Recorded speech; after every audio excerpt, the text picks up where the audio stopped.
It's already recording. We're ready to go now that we Okay. have audio.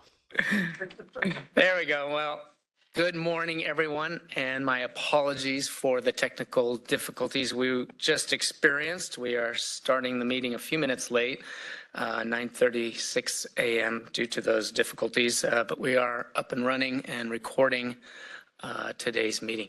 My name is Patrick DeRay, Chief of the Bureau of Automotive Repair, and I want to welcome everyone to the second quarterly Bar Advisory Group meeting. And we've got a pretty, a really good agenda, very varied and a wide array of issues to present today, including a demonstration of our latest enhancements of our business modernization project. You'll hear some talk about some smog check planning that has been presented to us as a result of some legislation that came about with our sunset review bill a couple of years ago. And we'll also have a review of a complaint, kind of a case study that we've been doing over the last few years.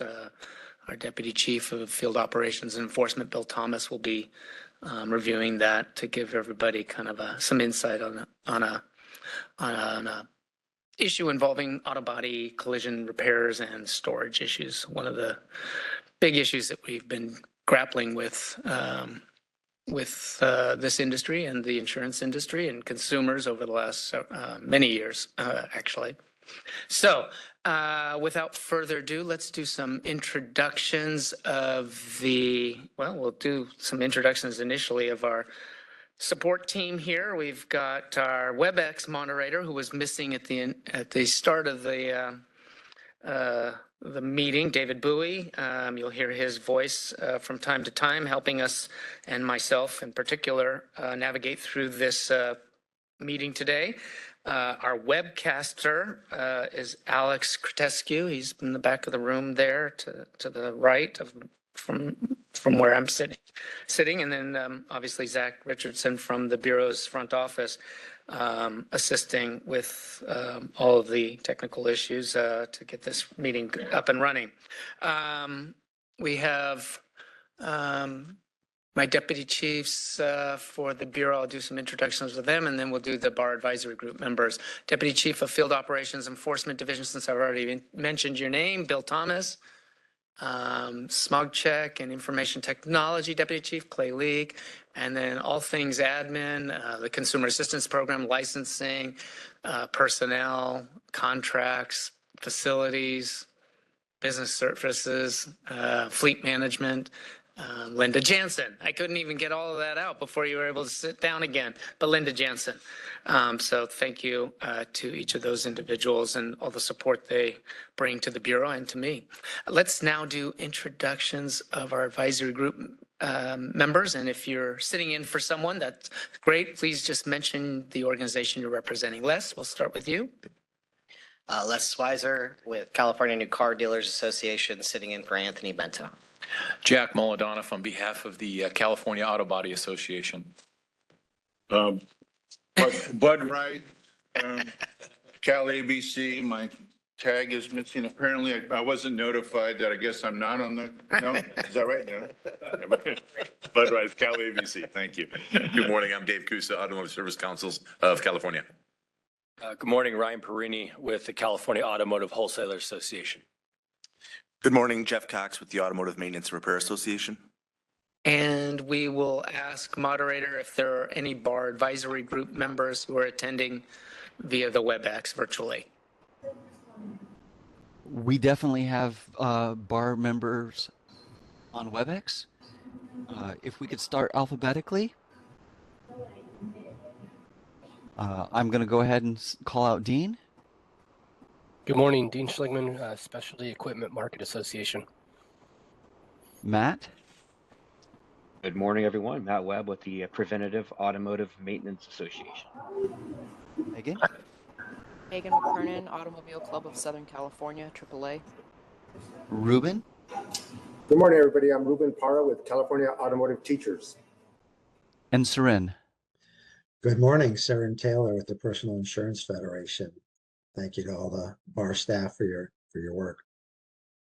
Thank you, all of you, for attending. It's good to have a good representation of our advisory group, both in person as well as on the WebEx. And one of the reasons we delayed getting the meeting starting is because we were having challenges connecting with our moderator who, is obviously going to navigate us through this meeting.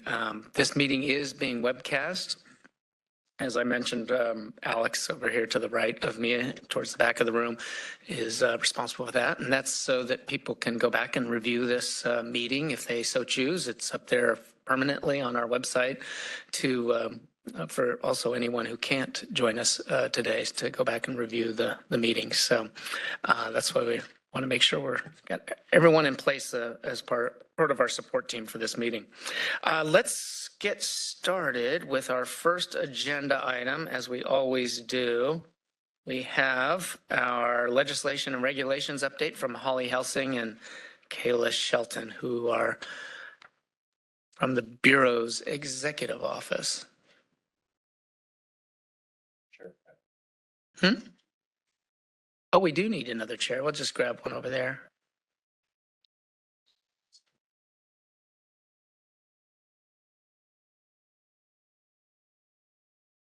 Morning, ladies.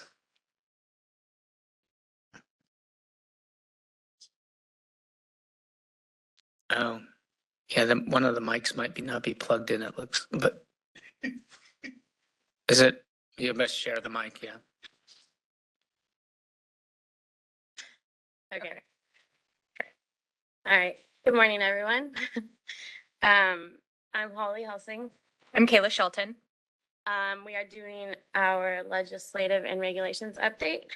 And on the first slide are some important upcoming dates. I'll just mention a few of them. On June 6th is the last day for each house to pass bills introduced in that house. September 12th is the last day for either house to pass bills introduced in the other house. And on October 12th, bills must be signed or vetoed. And before continuing, I want to remind everyone that we do try to provide the most current information on the slides, although given the nature of the legislative process, the hearing dates or summaries may not reflect the latest updates, which you'll find, which is the case on most slides today. Next slide is the list of bills that we are currently tracking. And I'll start with AB 987. This one did change quite a bit on the 22nd.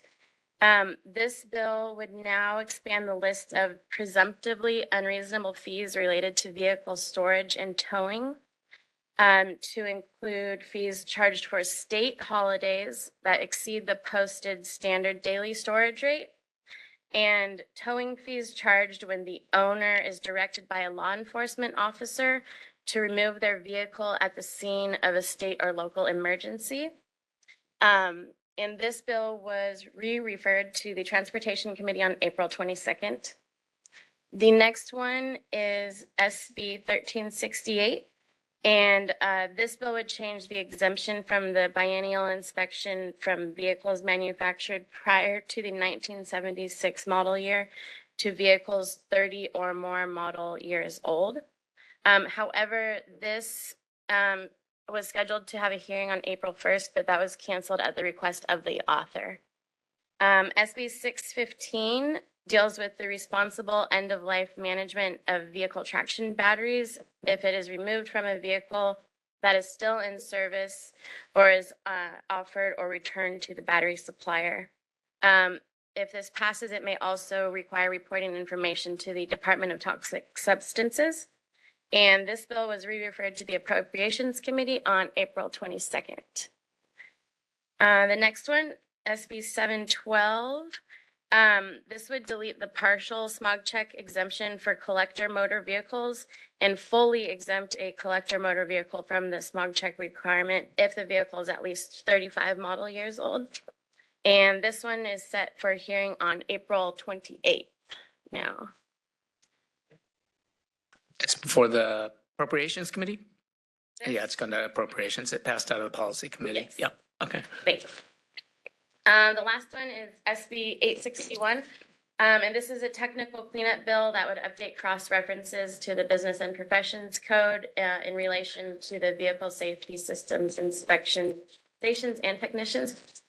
This bill was re-referred to the Judiciary Committee on April 21st with a recommendation to move it to the consent calendar.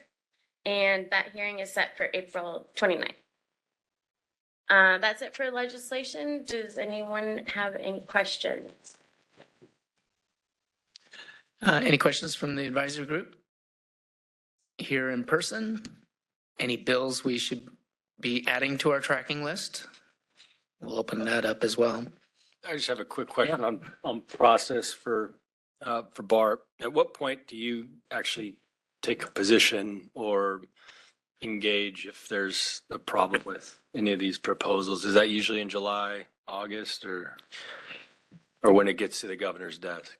Yeah, usually when it gets to the governor's desk for looking for a position on it. So we don't have an approved position on any of the bills that are before us right now. Sometimes that can happen earlier, but usually it's much later in the process. We will oftentimes, however, provide technical assistance at the request of the committee or the author or the sponsor of the bill to give some feedback to them. And again, that's at their request to reach out to us. Anybody else? Let's ask advisory group members who might be listening in or attending via the WebEx. Any questions about the legislative portion of this update? No, sir. Thanks. Thanks, Aaron. Okay, we'll move on to the second half of your presentation with the regulations update. All right, so now we're going to review some of the regulations that were adopted in 2025. There was a omnibus cleanup to update code sections. That essentially was a cleanup that was done because lamp and brake was sunsetted and VSSI, or Vehicle Safety Systems Inspection, was adopted. So that was essentially cleaning up some of the citations and making sure everything was cleaned up from that. It was adopted on February 6th and it was effective on April 1st. Additionally, we had a technical cleanup package to update terminology as it referred to the Bureau accepted educational certifications. Essentially, we were making sure that terminology was consistent throughout all citations within the regulations. That was adopted on March 11th and also effective on the 1st of April. Okay, moving on. Now we will review some of the pending regulation packages. We'll go ahead and start with the tear down disclosure requirements for ARDs. If you want to move the slide, please. Thank you. All right, so we have also discussed this package before. So this package will add and amend definitions relating to the disclosure requirements for ARDs as they pertain to tear down. It clarifies estimate work order requirements required for a vehicle tear down. It sets some documentation requirements as it relates to third-party payers. It will also require any towing service fee to be provided to a customer on a separate form and authorization to be received separately as well. We included that in this package because this package pertains to the documentation and disclosures. So that's why we went ahead and added that. And then lastly, it requires ARDs to include payment amounts from those third-party payers on the estimate for the authorization of work if it is known. We can move on to that. Oh, perfect. So we have held a public workshop several years ago. We had a 45-day public commenting period back at the end of last year. Some modifications to the text were made as a result of some comments received. So that package did go back out for a 15-day modified text commenting period. That took place from February 7th through the 28th. That package was finalized, sent over to DCA. We have approval and it was officially submitted to OAL on the 16th of this month. Depending on how long OAL takes to review that document, that package, it'll either be adopted and effective in April or July. So unfortunately, we're right up at the tail end. Yes, Pat? Not April. We're in April, right? You said it'll be effective in April, so July or October. Thank Okay. you. Yeah, so unfortunately, we're right at that little transitionary period, so it'll be effective in July or October. Yep. Okay. The next package is the smog check readiness monitor limits. This one proposes to remove outdated subdivisions unless a vehicle has design-related issues. It prohibits it from passing an OBD2 inspection if the vehicle's OBD2 system reports not complete readiness status. This regulation would affect smog check inspection criteria for gasoline-powered vehicles model years 1996 and newer, and diesel-powered vehicles model years 1998 or newer. This package, we're still working with DCA Legal on the final package to submit to OAL based on comments that we received. So hopefully by the next meeting, we will have more of an update on that one. The next one is the storage fees package, which I believe most people are familiar with. We've had 3 or 4 workshops on this one.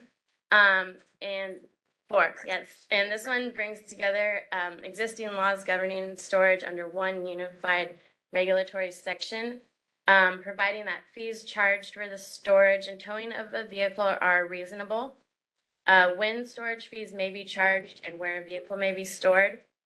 And this also makes clear that an ARD must provide an itemized estimate and invoice for storage and towing fees and post the towing and storage fees access notice and their current daily storage fee rate. And they provide that rate to the Bureau annually when renewing their registration. This package also requires the Bureau to create a search tool on its website, which shows average and median daily storage rates for a given locale and defines a locale as one of 4 geographic radiuses around each reporting ARD that is sufficient to identify the average and median rates for that locale. This one, we are working with DCA Legal to submit the package to the Business Consumer Services and Housing Agency for review and approval to file with OAL, and that would begin the 45-day public comment period. The last package is the mobile and referral automotive repair dealers. This proposes to clarify the definition of mobile automotive repair. This adds a geographical radius for when automotive repair is to be considered mobile in relation to where the repair is performed. And this adds that a person or entity is considered to be an ARD if they collect compensation for automotive repair services that are referred to or sublet to another person to perform. This package is currently in the 45-day comment period, and that ends on May 12th. And that's it for regulations. Any questions or comments? Yeah, thank you both. Let's open it up for questions or comments from the advisory group. We'll start here to my right, Jack. Hi, Jack Molodonov. I have a question, maybe a refresher on the regulation process. So when you open it up for public comment and you receive public comments, I take it you respond to them internally? How does that work? Usually, if we decide to make changes based on those comments, then we would go out for another 15-day comment period based on those changes. If we decide not to make changes, we usually include that in the final statement of reasons. Okay, so when the package goes to ultimately to the Office of Administrative Law, they do receive all the comments and your response? And Okay. either if we accepted it or part of it, or if we decided not to make changes based on it and why we didn't make the change. All right, thank you. And that's all part of the public record that's on file for indefinitely. Yeah. Thanks. Good question. Bud Rice. Yeah, thank you. Thank you for your report, by the way. Very well done. I think we talked about this before. I would encourage I would encourage the Bureau to take a look at the right at right type of scenario, where maybe even in the tear down or for sure in the storage fees, where something is provided to the repair shop similar to a right at right. Because, I mean, when you have the rules and regulations and there are all these things that are lined up, we got to get it down to the shop level. And I don't want to say third grade reading, but I mean, you got to get it down to where it's like boom, boom, boom. And then we can help provide that assistance in the field to back you up. And then if there are any questions or comments and that kind of thing, we can help facilitate that. But I would encourage you, if you could come down to a right at right style for the tear down and how it works and the storage fee and the line items required. I would appreciate that. Thank you. Great idea. I think we probably were thinking along those lines, but it's good to hear that support for that. Absolutely. Anybody else? Moderator, any bar advisory group members who have comments about any part of the presentation, both the legislative and regulatory portions? We're going to take a peek. Just a moment, please.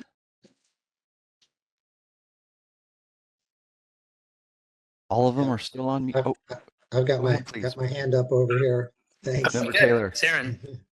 Thanks, Patrick.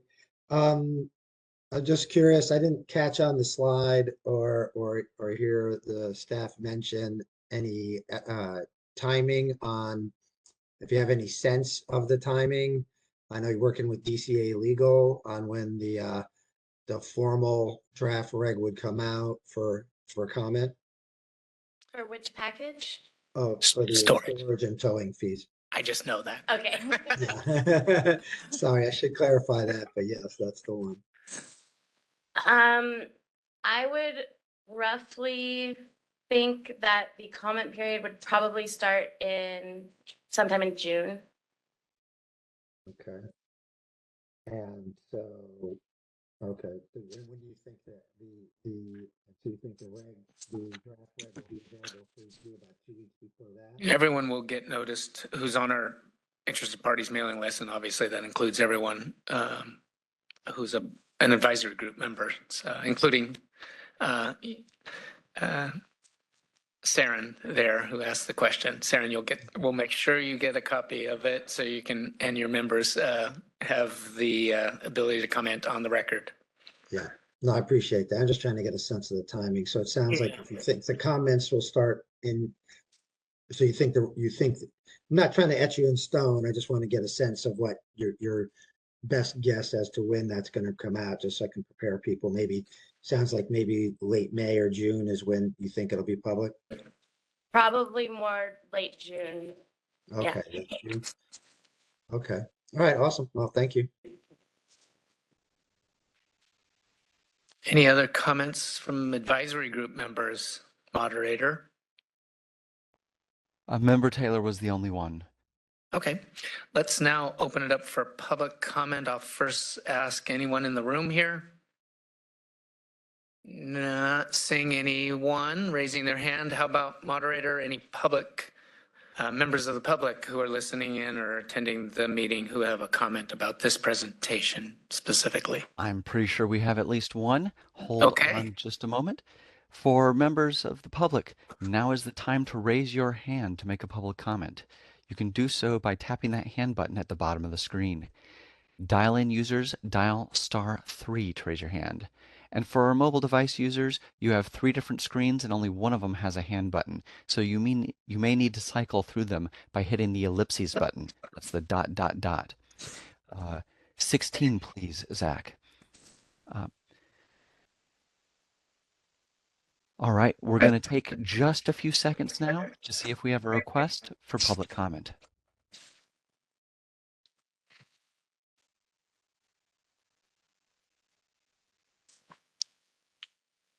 And while no one is raising their hands, someone did type in the question and answer box. They were looking for AV 1263 updates.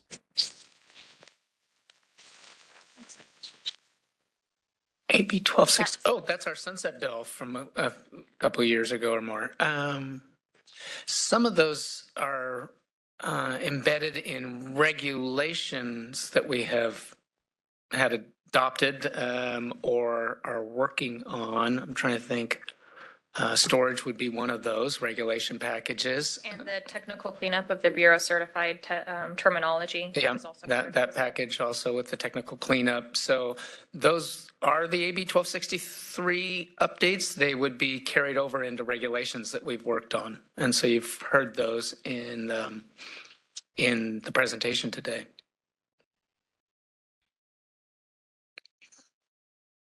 All right. And that same person, Nicole Andrews, is wondering when bar 97 will go to bar. When bar 97. Oh, I think that's a question that's going to be relevant to our next presentation on the future testing of OBD vehicles, or excuse me, pre-OBD vehicles. My mistake there. All right. Next, we're going to hear from Jerry Esme. Hold on just a moment, please. We're going to send you a request to unmute your microphone.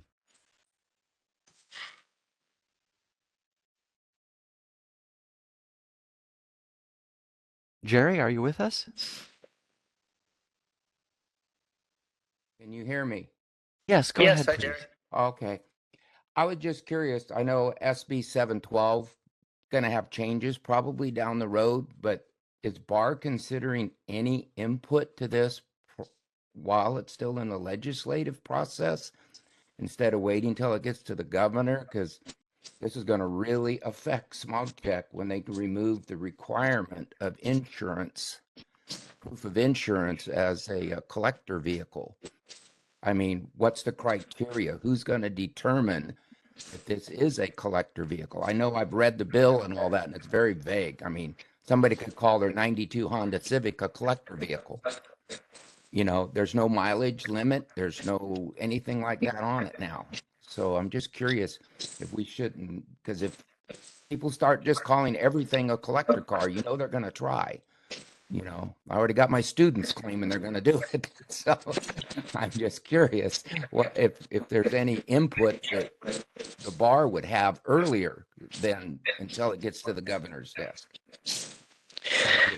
There was a previous question from BAG member Brini who asked about that as well. And we, as I said, we do not have an approved position on any of the bills before the legislature or any of the bills that were presented today, but we do get asked by various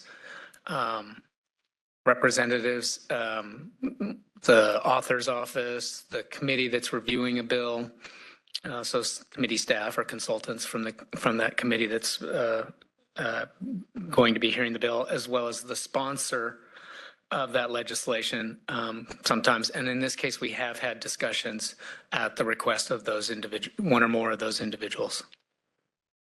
And we'll continue to do so, but it's not BAR's place to inject itself into that process. Usually it's a request for some technical assistance in understanding current law versus what the author is proposing to do.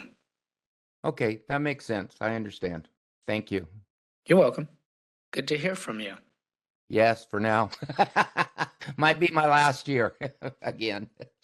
Okay. Any other questions from the public, moderator? Those appear to be all of our requests for public comment at the moment. Okay, great.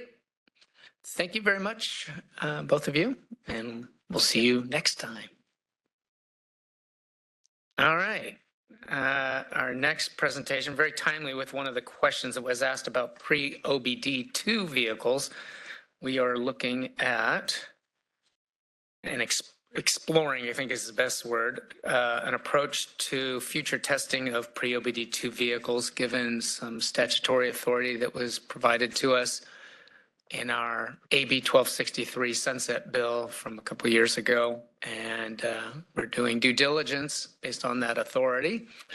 Obviously, there's some some things to look at, and Clay will explain that given the pending legislation before us, both SB 712 and AB 1368, that would be potentially impact the Bureau moving forward. But we certainly are interested in getting feedback from our stakeholders, primarily our smoke check inspection industry on this approach, future approach to testing, possible approach, I should say, to testing. Anyway, Clay, welcome. Thank you for the introduction, and thank you to Jerry for asking that question, and thank you to answering that question and getting it out of the way so I don't have to answer it. I very much appreciate that. Just in terms of a quick introduction, what we're going to be talking about today, Assembly Bill 1263, or our Sunset Bill, had several provisions we're going to be talking about today. First, authorizing BAR to establish a contracted testing network for model year 1995 and older vehicles, or pre-OBD2 vehicles. Some of the language includes that it must be competitively bid, and also included some direction that it may include subcontracted licensed smog check stations as well.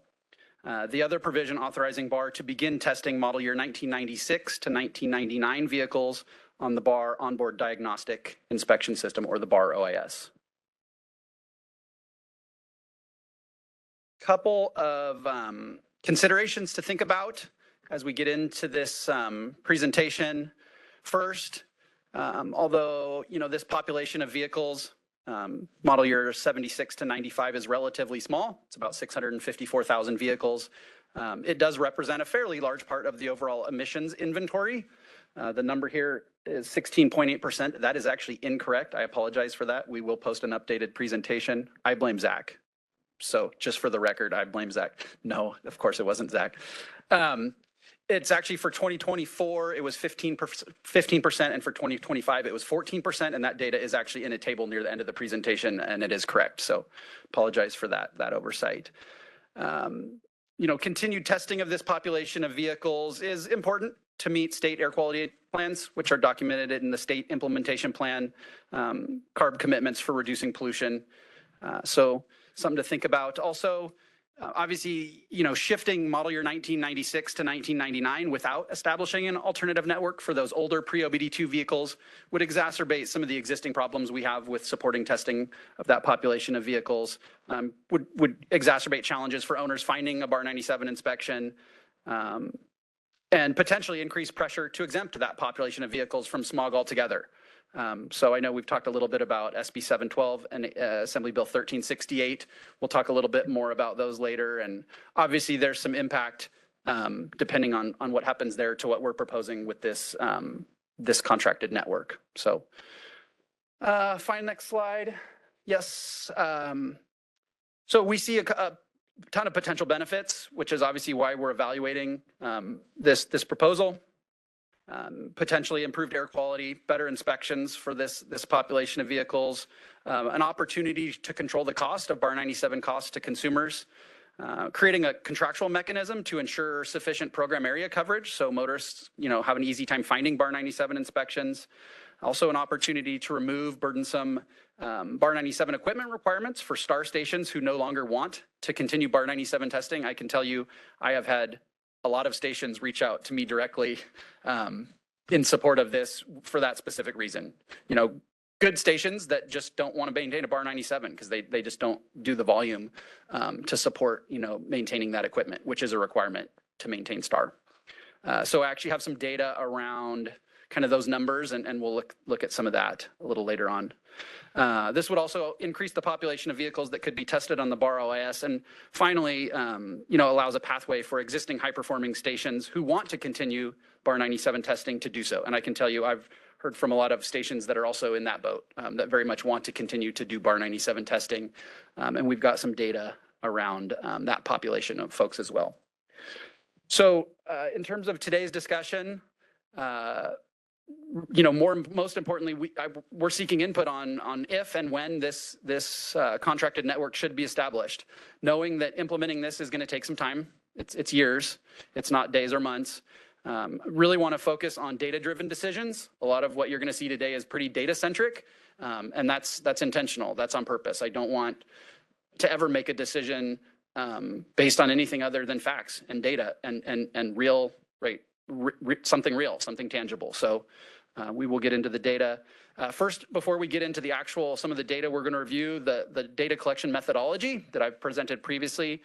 Next, we're going to get into some of the data. And then finally, really interested if anybody has any additional thoughts on additional data we should be looking at, additional metrics, whether that's quantitative, qualitative, anything else we should be looking at as we consider, the implementation of this network.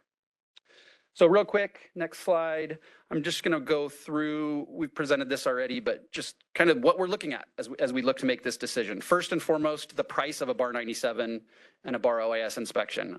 Obviously, one of the goals of this is to keep the price down for motorists seeking bar 97 inspections. So we actually did some telephone surveys of 50 or more stations in 4 different geographic regions: Southern California, Central Valley, Bay Area, Sacramento Metro. So I'll be sharing some of that data in a few minutes, and it's pretty interesting what we were able to collect. So we'll walk through that in a few minutes. The next piece we wanted to look at was Smog Check Station's desire to continue to do bar 97 testing if model year 96 to 99 are removed. So we did send out a survey, and we will be walking through those survey results in a few minutes as well. Another data point we wanted to look at was the bar 97 vendors' ability to maintain this equipment over time. So we did have some meetings with the existing bar 97 equipment providers, and we will be sharing some information we collected there as well. Next, we wanted to look at the bar 97 test volume, including star and non-star stations, specifically stations with less than 1 test per day, stations with less than 1 test per week, and actually a population, we've got some stations with less than 1 test per month, and also stations doing more than 2 per day. So kind of trying to slice it in a way that we can look at and make sense, and weigh that as a factor into this decision. Lastly, looking at the population of older vehicles, specifically, 76 to 95, pre-OBD2, 96 to 99, looking at the contribution to the overall emissions inventory. And finally, we are planning at some point to do an RFI, a request for information. I think there's some good information to solicit from potential bidders. We have not done that yet, so that's kind of the one piece of the methodology that we haven't put forth yet, but plan to at some point fairly soon.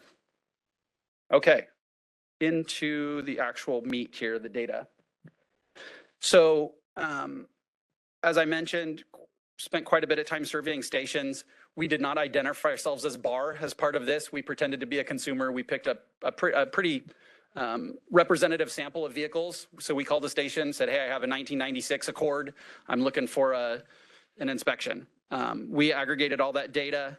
The highest price reported was 110. This is for a OIS inspection, I apologize.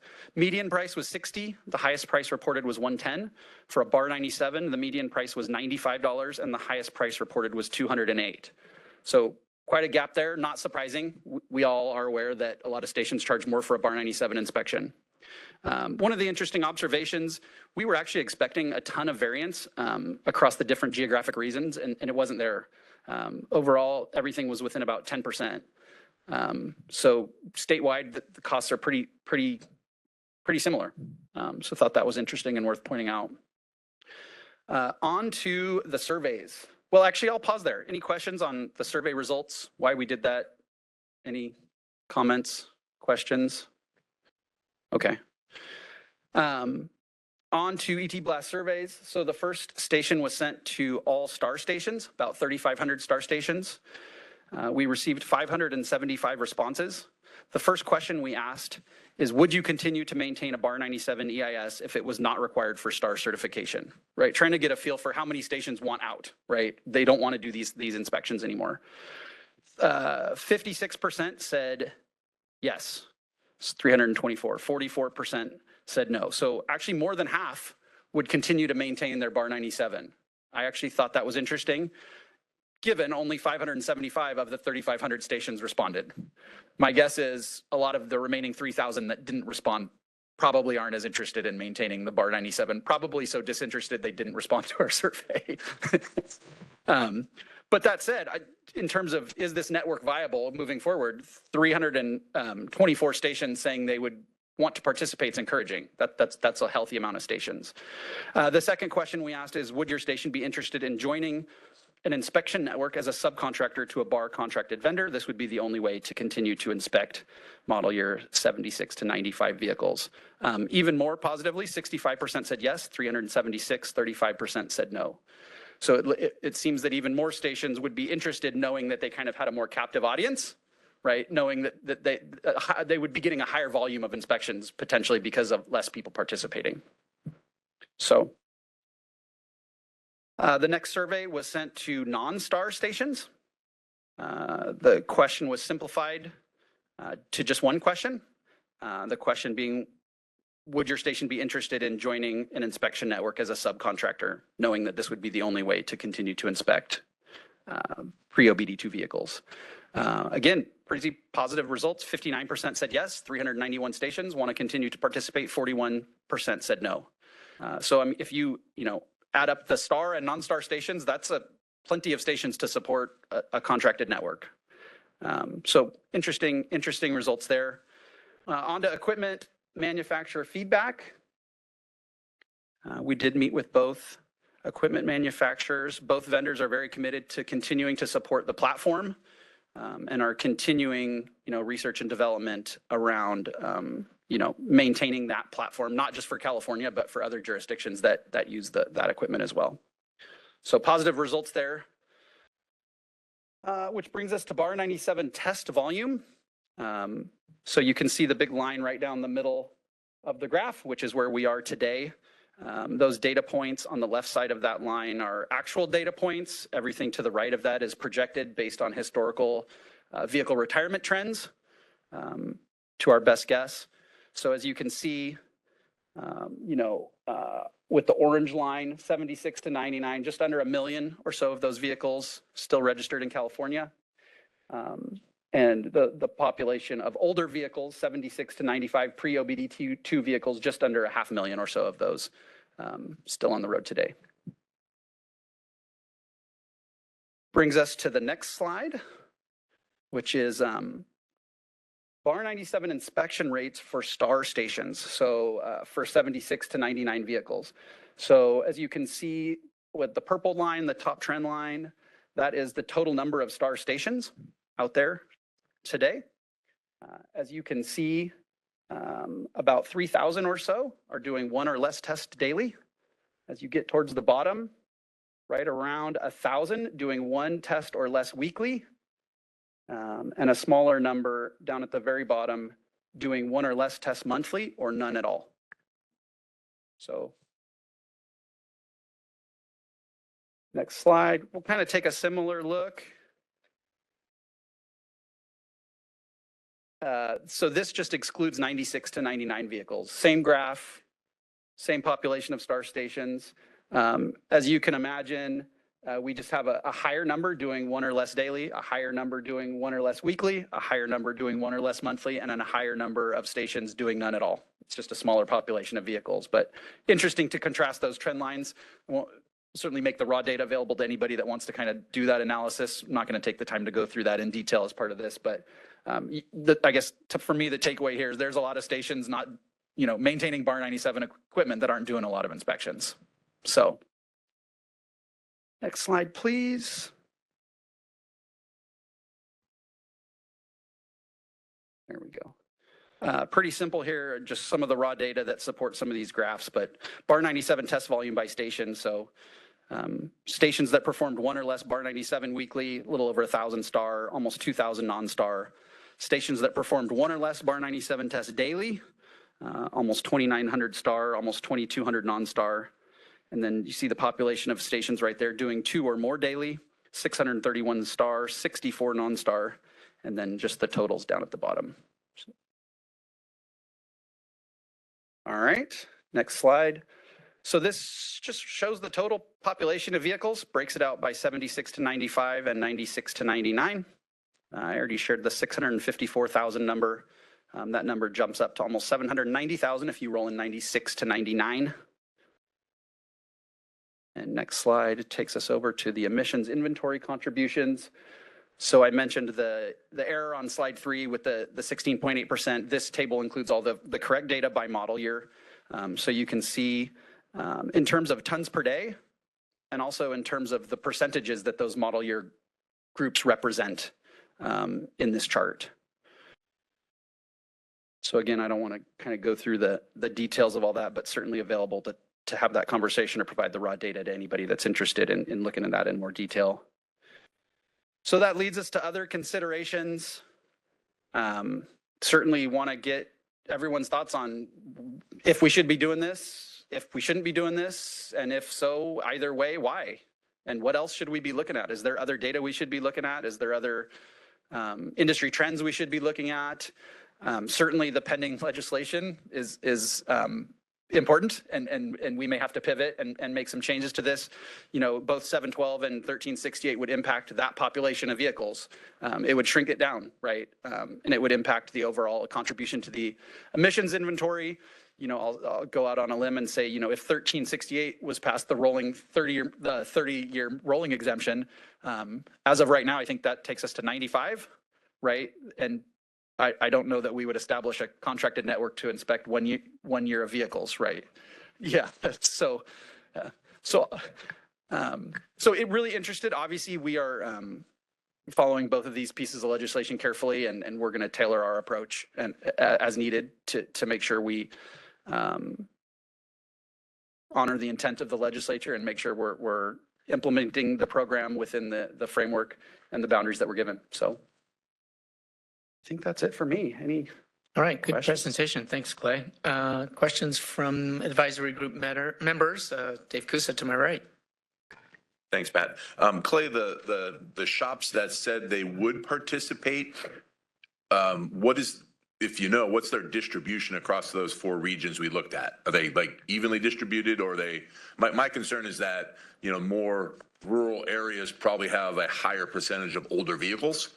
And if there's a, you know, much less dense population of testing availability, then that part of the population has, you know, has a struggle to get the test. Yeah, great question. We did collect some zip code data as part of that survey.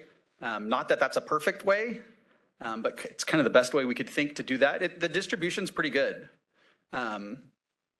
Certainly, we could probably do a more detailed analysis of rolling some of that up, but oh yeah, overall it looked pretty good. Good. Okay. And then I would challenge the manufacturers a little bit harder on their desire and ability to maintain or repair these vehicles. Not these vehicles, the equipment, the bar sim equipment. No one has come to me and said, God, I love those guys. They've done a great job.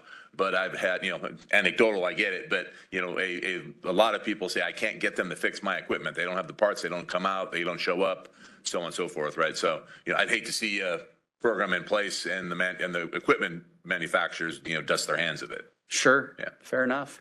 You know, one point to make along those lines, as that population of equipment shrinks, theoretically, it becomes easier to support, right? We have a lot of equipment that's being serviced that isn't being used. Yeah. Right. Because to maintain your star, you have to calibrate your equipment every so often, right? The equipment has to be functioning. So theoretically, there's an opportunity to provide a better level of service because there's less equipment out there to support.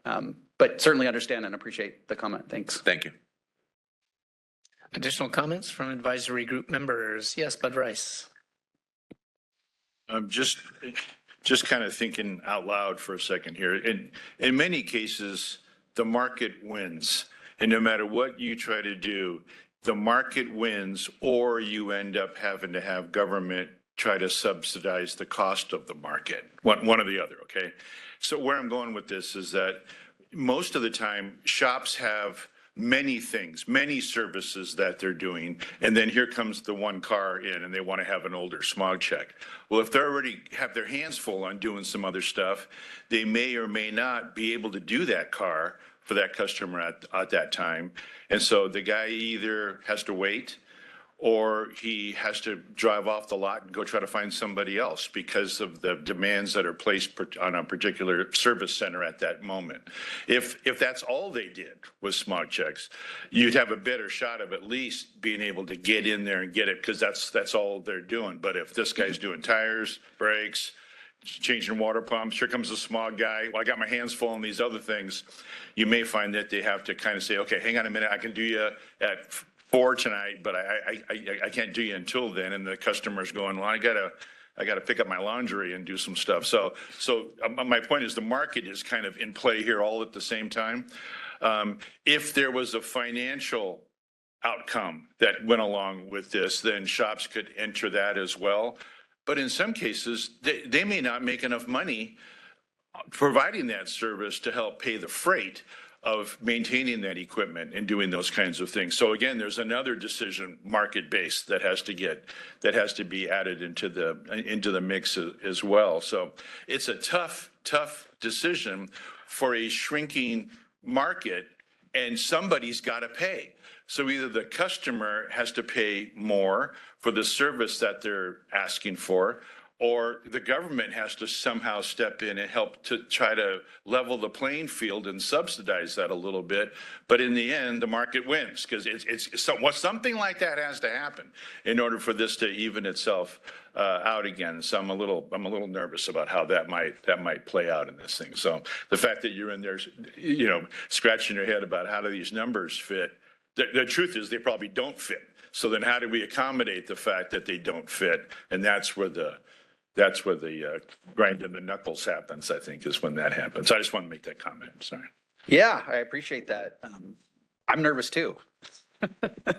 This is obviously a big change for the program. I think a lot of this, to me, comes down to cost and convenience for the motorist, right? If I can't establish this network in a way that reduces the costs and enhances the accessibility of those inspections, it may be a non-starter. All that said, I think there are some really interesting opportunities that, the contracted network allows the state to implement some program parameters that I can't do through regulation or law. A contract's a different vehicle. It's a different animal. And it allows, I think there's some opportunities to manipulate some of those market conditions in a way that may get us where we need to be. Yeah, just real quickly. I don't know how many here have gone to Costco and had a Costco hot dog and soda for the $1.65 or whatever it is. People love that, okay? But Costco makes no money at that. And they're willing to do that because of an offset of having people come into the store. Sure. Okay. I think there could also be some of that could be true in the service centers, where I'm not going to make any money off of doing this guy, but that guy's been my customer for the last 15 years. And I'm going to, if I don't make that much money on this, I know I'm doing this and this and this and this for the guy. So I'm willing to have him eat the hot dog and the soda with me. I'm okay with that, so there's some other things, but again, that's still part of the market forces that are in play here. Just like Costco makes the decision that that's a market decision for them. Here's a market decision for us, but it's got to pan out somewhere in here in order for it to make sense. Sorry. No, really appreciate the comment. I agree 100%. I think that's why I'm so focused on data as part of this. And I think the RFI will help to reveal additionally some of that data and some of the ways, maybe opportunities to keep prices low and improve the experience for motorists seeking a Bar 97 inspection. But yeah, absolutely share your concerns and appreciate the comment. Yes, Jack Maladano. Thanks, Clay, for the presentation. Let me take it from a consumer standpoint. So currently, under current law, a consumer gets in their registration, they have a 1990 vehicle, whatever, pre-OBD, and they end up, it tells them to go to a Star Station, right? And they have choice, right? They can go to any Star Station they want, depending on price or whatever currently, right? Now, under this new proposal that takes place with subcontractors, how is that going to work? Is the notice going to say you have to go to a particular shop or the station? Is the price going to be fixed, or what are you envisioning the changes? Yeah, good question. Getting a little bit ahead of where we are today. Yeah. Those are all, well, certainly the DMV registration notice obviously should direct the consumer to go to the right place. So we haven't engaged with DMV yet on if that's possible or how we could do that. But obviously the goal would be to give the consumer as clear instructions as possible in terms of what they need to do to meet the smog check requirement, right? In terms of the second question, how do we envision this? We are meeting internally right now and really exploring all the opportunities that a contracted model provides us versus the existing model. Certainly as part of that competitive process, you could provide for a fixed price. That could be part of what you evaluate the vendor based on.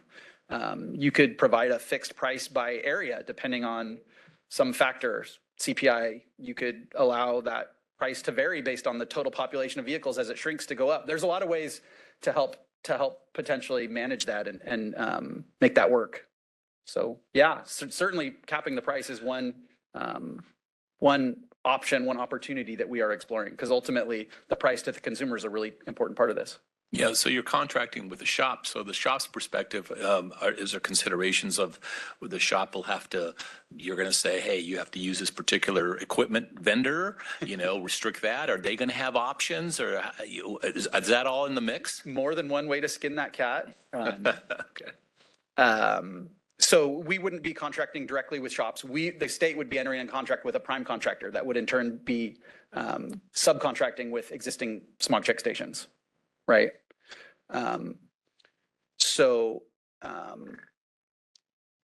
terms of equipment, I think you could certainly allow the centralized contractor, the contracted contractor, to mandate their own equipment, or you could allow the stations to make those decisions on their own, right? Allow the market to drive what equipment's selected. So more than one way to do that. I don't know that we've come up with a specific direction yet, but certainly you're asking a lot of the same questions that we're asking and discussing internally. All right, thank you. Yeah.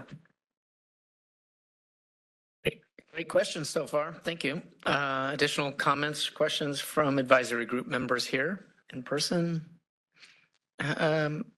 Moderator, could we see if there's any comments or questions from advisory group members who are attending on the WebEx? Yes, we have Dean Schillingman. Good morning. Thanks, Clay. Great presentation. Forgive my ignorance with my question, but you mentioned that there seems like there's some shortcomings with the current model. I guess I'm not quite understanding what maybe an example or two of those shortcomings are that kind of hamstring you from being able to move the program forward. I don't know that I'd say there's shortcomings, but there's certainly challenges. Right now, to obtain a STAR certification, which there's a big benefit to stations because they are allowed to test the population of directed vehicles, population of vehicles that's most likely to fail. In order to maintain that STAR certification, you are required to maintain a bar 97. There's some significant costs associated with maintaining that bar 97, including regular calibrations, including repairs, potentially a lease payment. So a lot of stations, again, back to some of the data I provided around, STAR stations that just aren't doing a lot of repairs, a lot of stations that are doing less than one a month, a lot of stations that are doing less than one a week, and a ton that are doing less than one a day, right? That doesn't really pay for the equipment. They're obviously choosing to maintain that equipment for some other reason. STAR. Usually STAR. Maybe some of them have one customer that they want to take care of, that they maintain the 10 other vehicles in his fleet, right?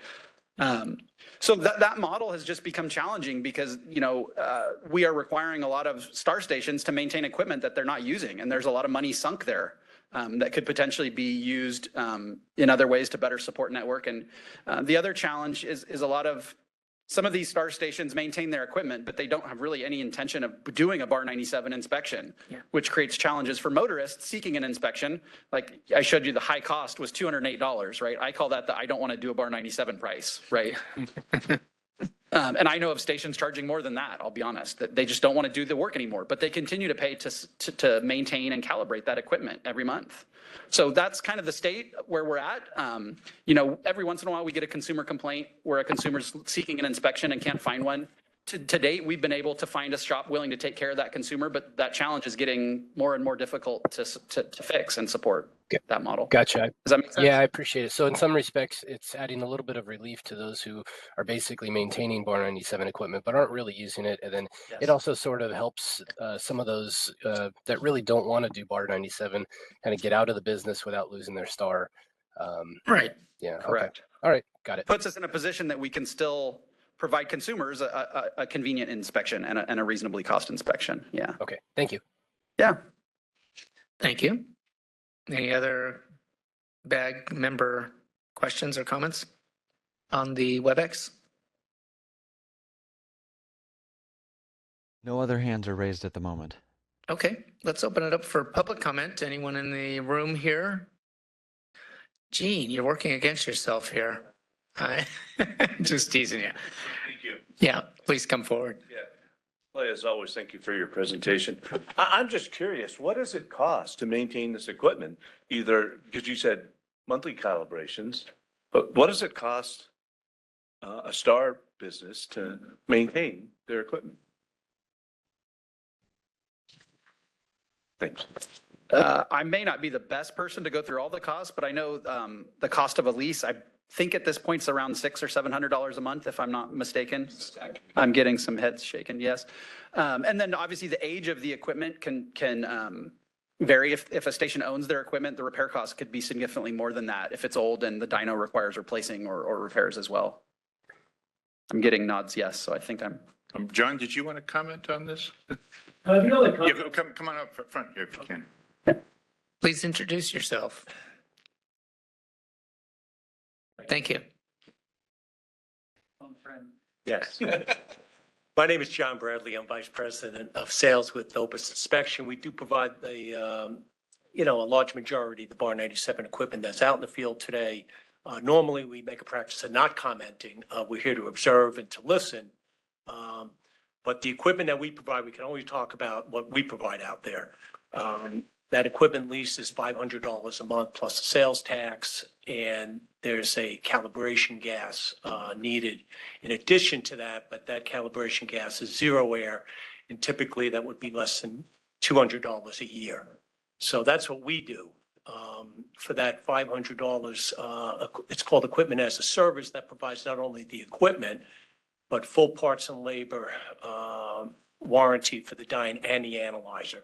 So the idea is that the station owner would have one obligation, one financial obligation to make to our company, and their equipment would be maintained and made operational.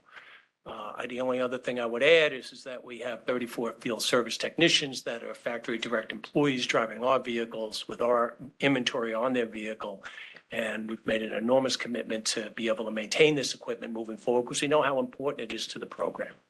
So again, we're just a vendor, but we love to participate by listening, during these meetings, and it's a pleasure to be here.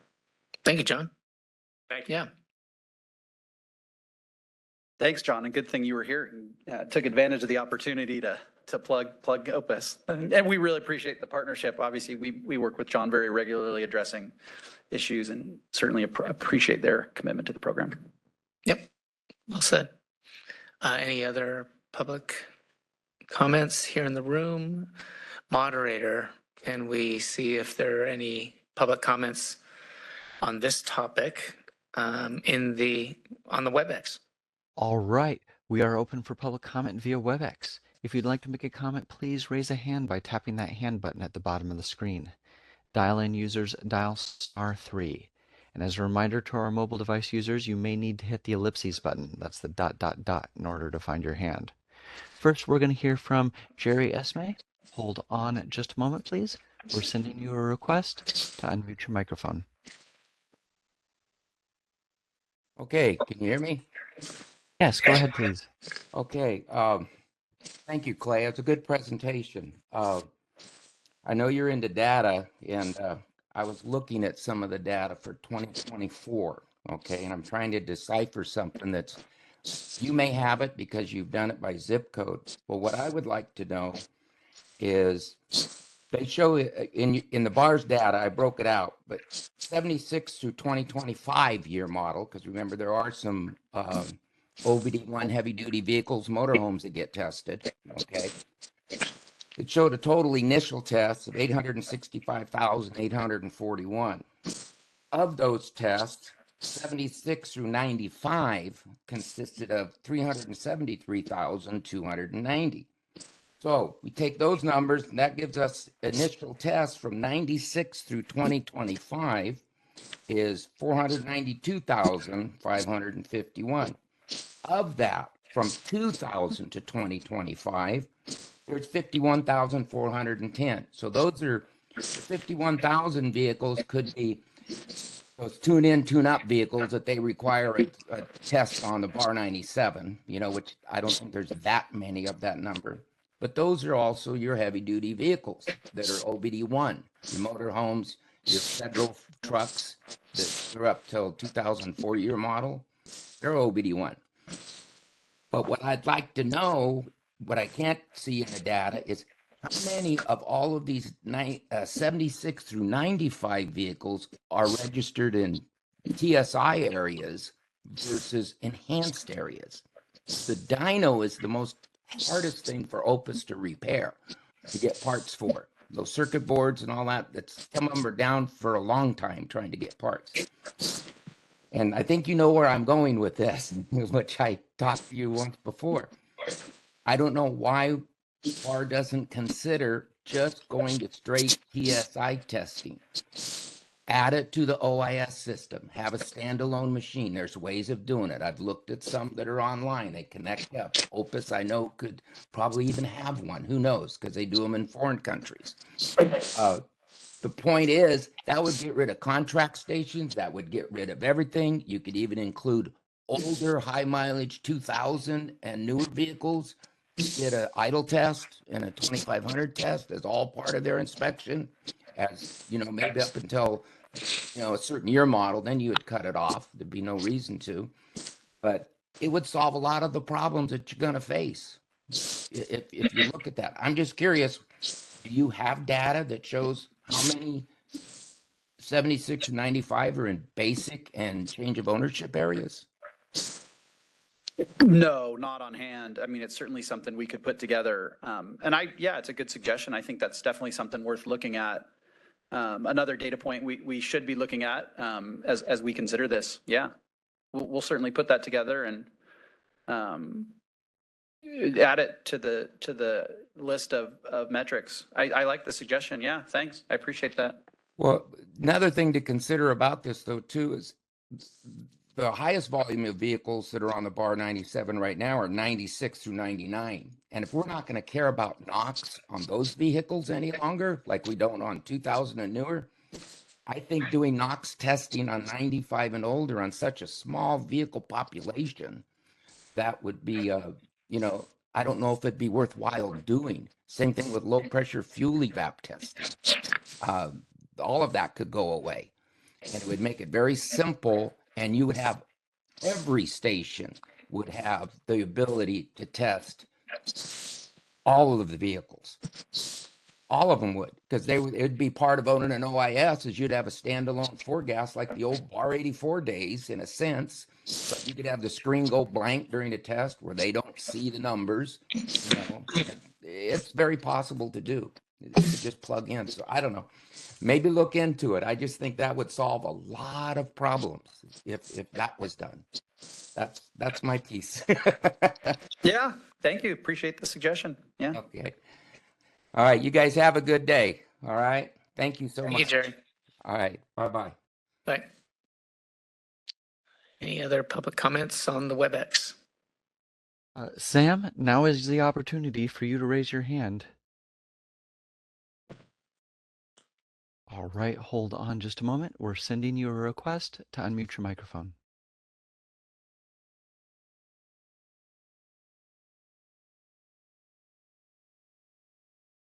Are you with us, Sam?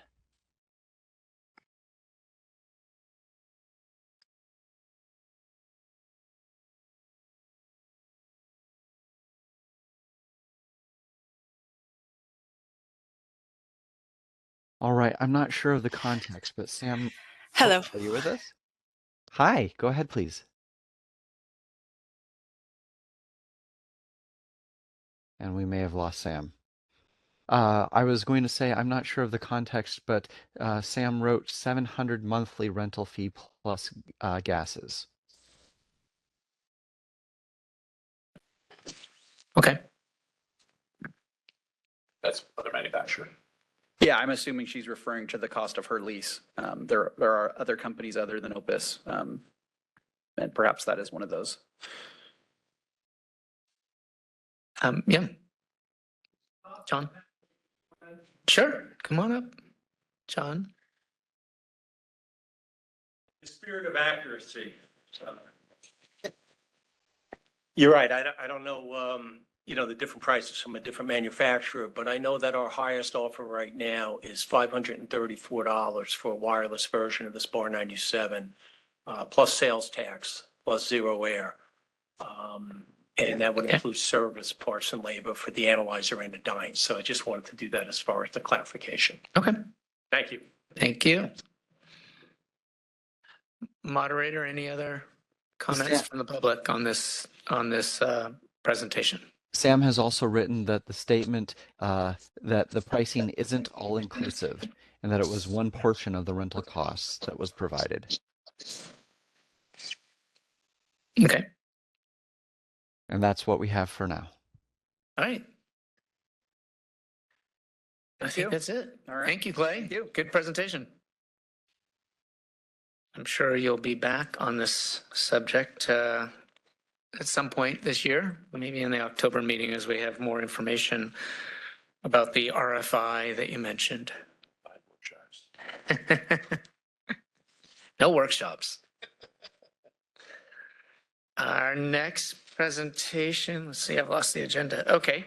Roadside Emissions Survey Program. We're going to give an overview from Gary Goodwin with our Bar Audits and Inspection branch.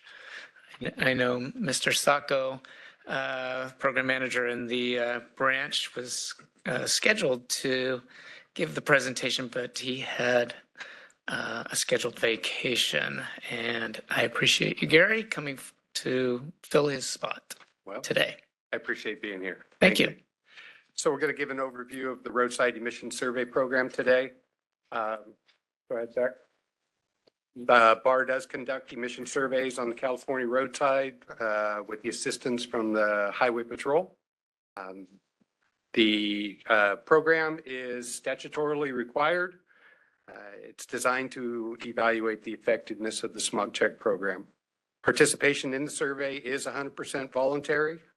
No personal information is collected from participants, and it is codified in statute in the Code of Federal Regulations, Title 40, as well as California's Health and Safety Code. Purpose is to collect data to support California's smog check program.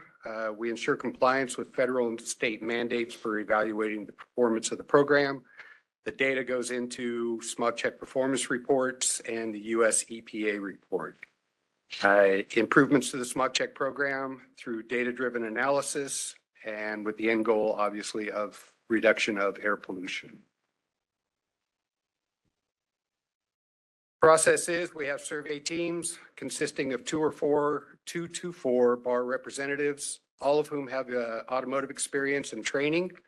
We have a California Highway Patrol officer out there to control traffic.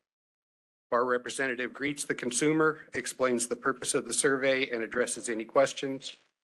The consumer decides whether or not to participate in the survey. Assuming they do, the BAR representative performs the data survey, the emission survey, which takes less than 5 minutes. As I think Clay had in his presentation at the last meeting, we have stopped doing BAR 97 testing on roadsides, so it is OIS only, which speeds up the process and allows consumers to be on their way faster. Roadside emission surveys are conducted in areas with large vehicle populations and air quality issues. All the normal players, Central Valley, Bay Area, Greater LA Basin, Inland Empire, and the San Diego area. BAR coordinates with local authorities in advance to ensure awareness. While the survey sites are confidential, we do notify every municipality. We go through all of their permitting processes as necessary, and whether we're notifying City Hall or local law enforcement, it just depends on them.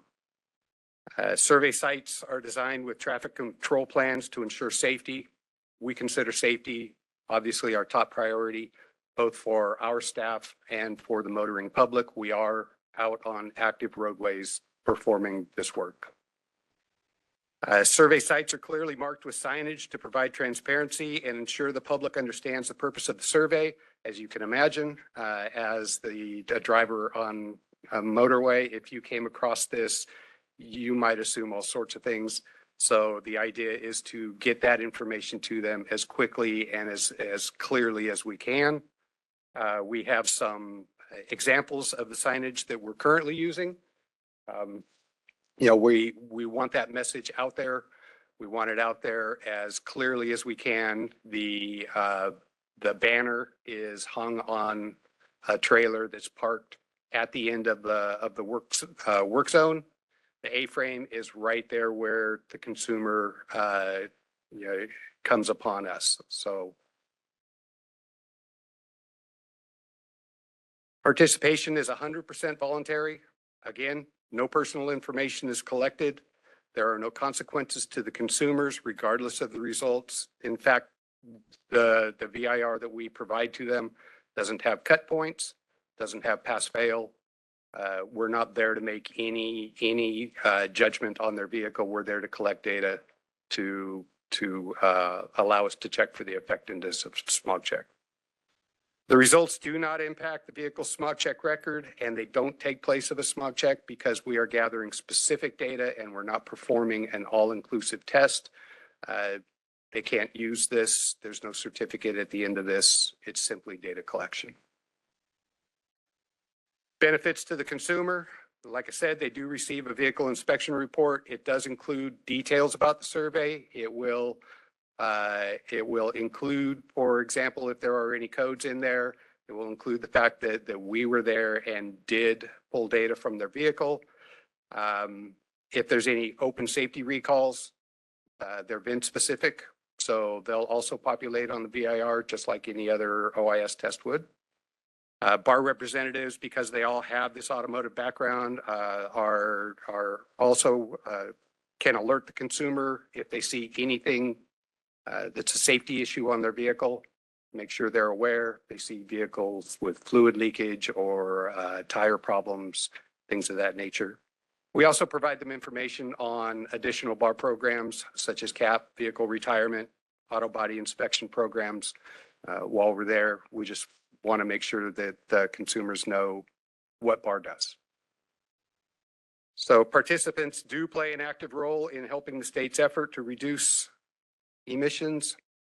We count on the motoring public to participate. We do our best to encourage them to participate. It is voluntary, but their participation really matters to the effectiveness of the smog check program. So, and we're thankful for each and every one of them.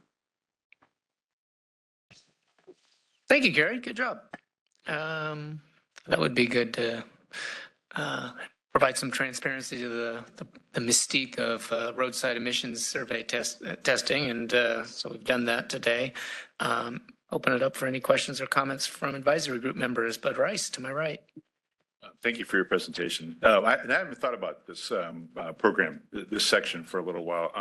I was interested though, the initial communication with the driver, once they're pulled off to the side, they agree, then they're pulled over to the equipment. And if they don't agree, then they're just let to keep going, right? Correct. Okay.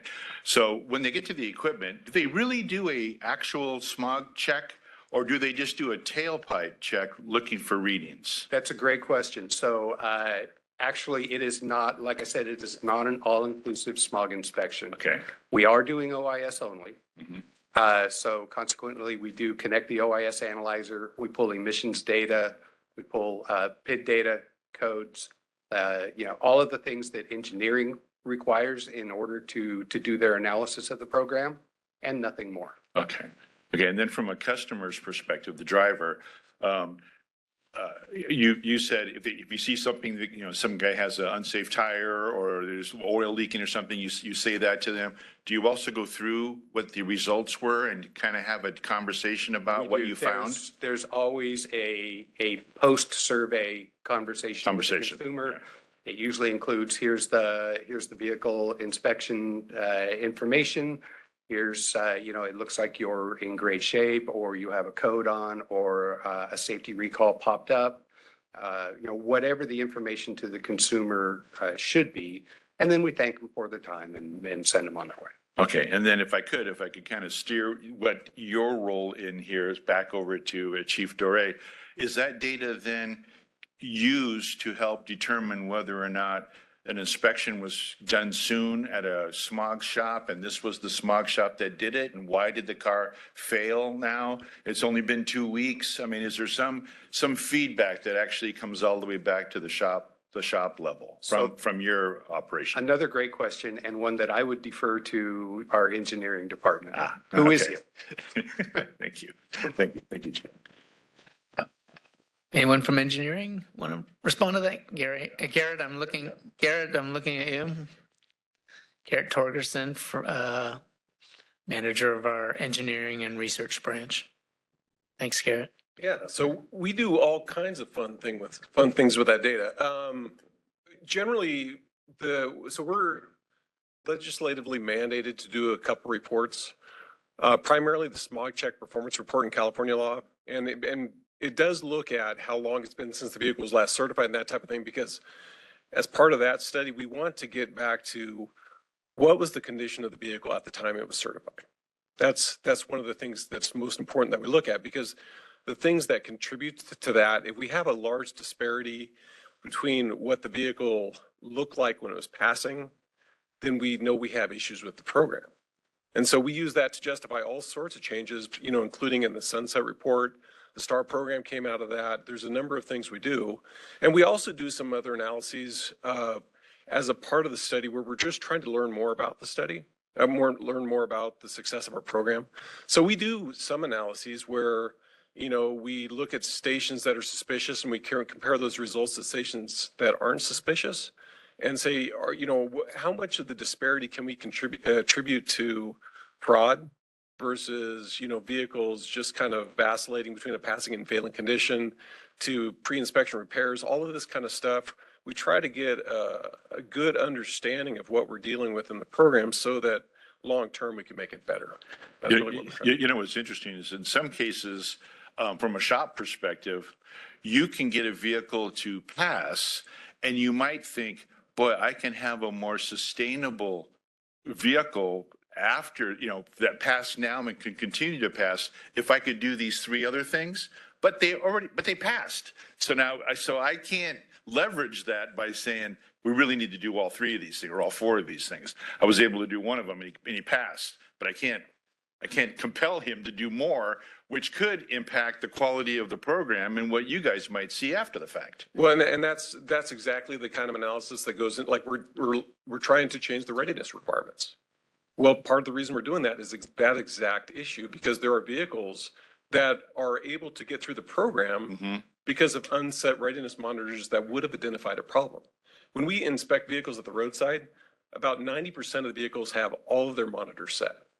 When we get to the actual smog check inspection, there's a decent percentage that don't have all of their monitors set.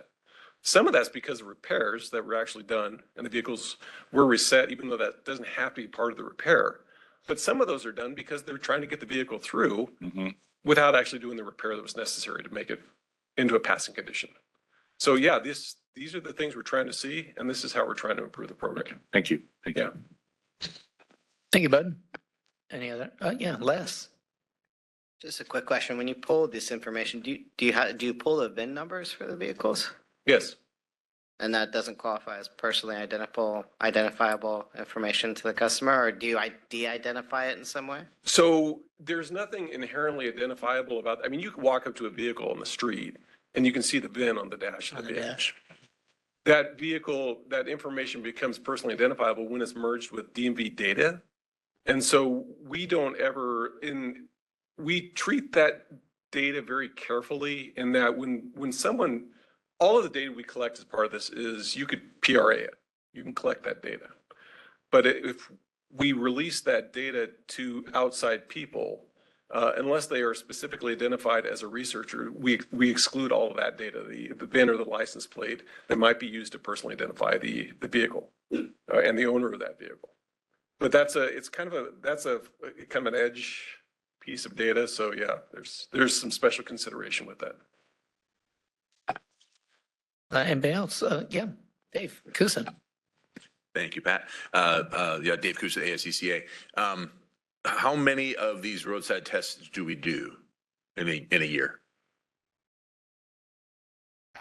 Typically, we do roughly about 10,000 a year, but that's a number that obviously it just depends on a lot of factors. Okay, that's a lot. Yeah, I had no idea. So,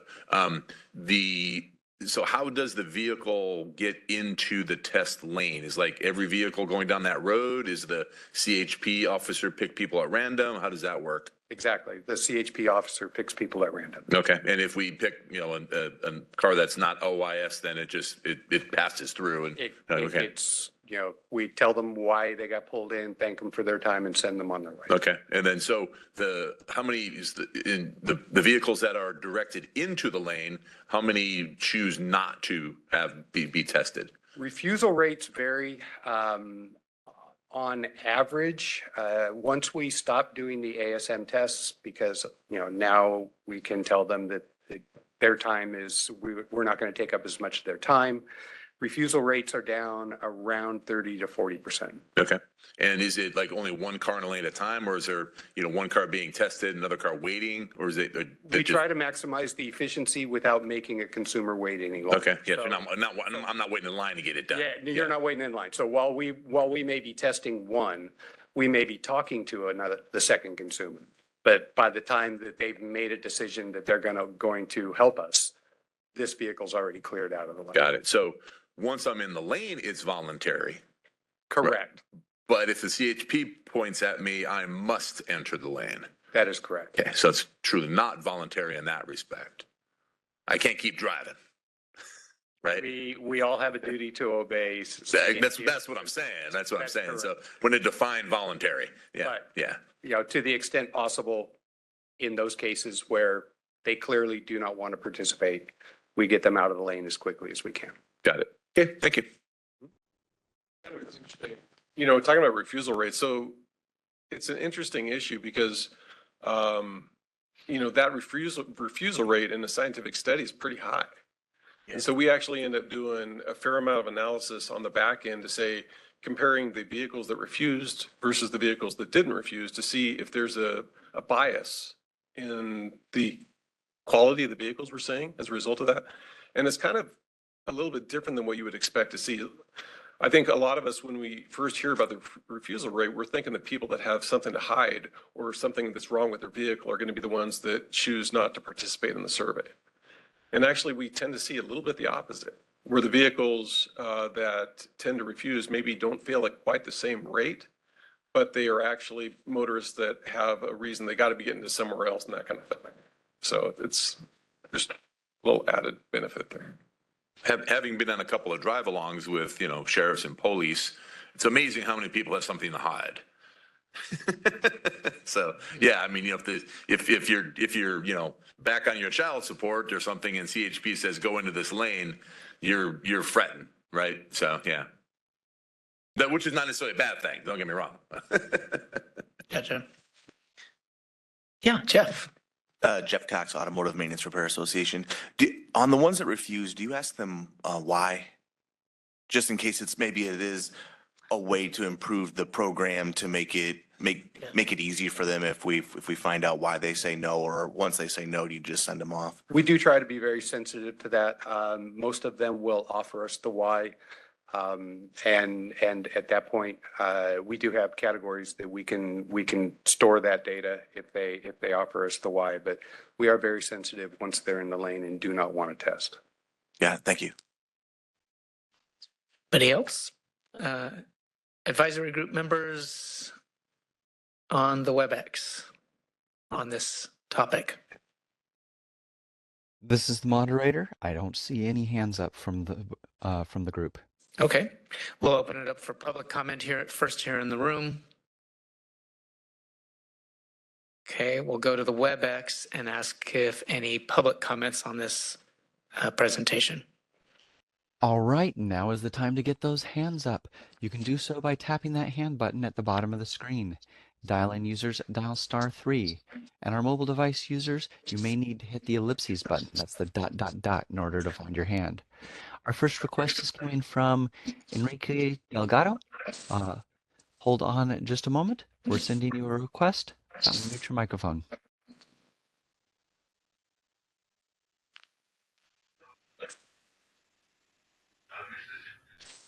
Enrique, are Hello, you with Mike. us?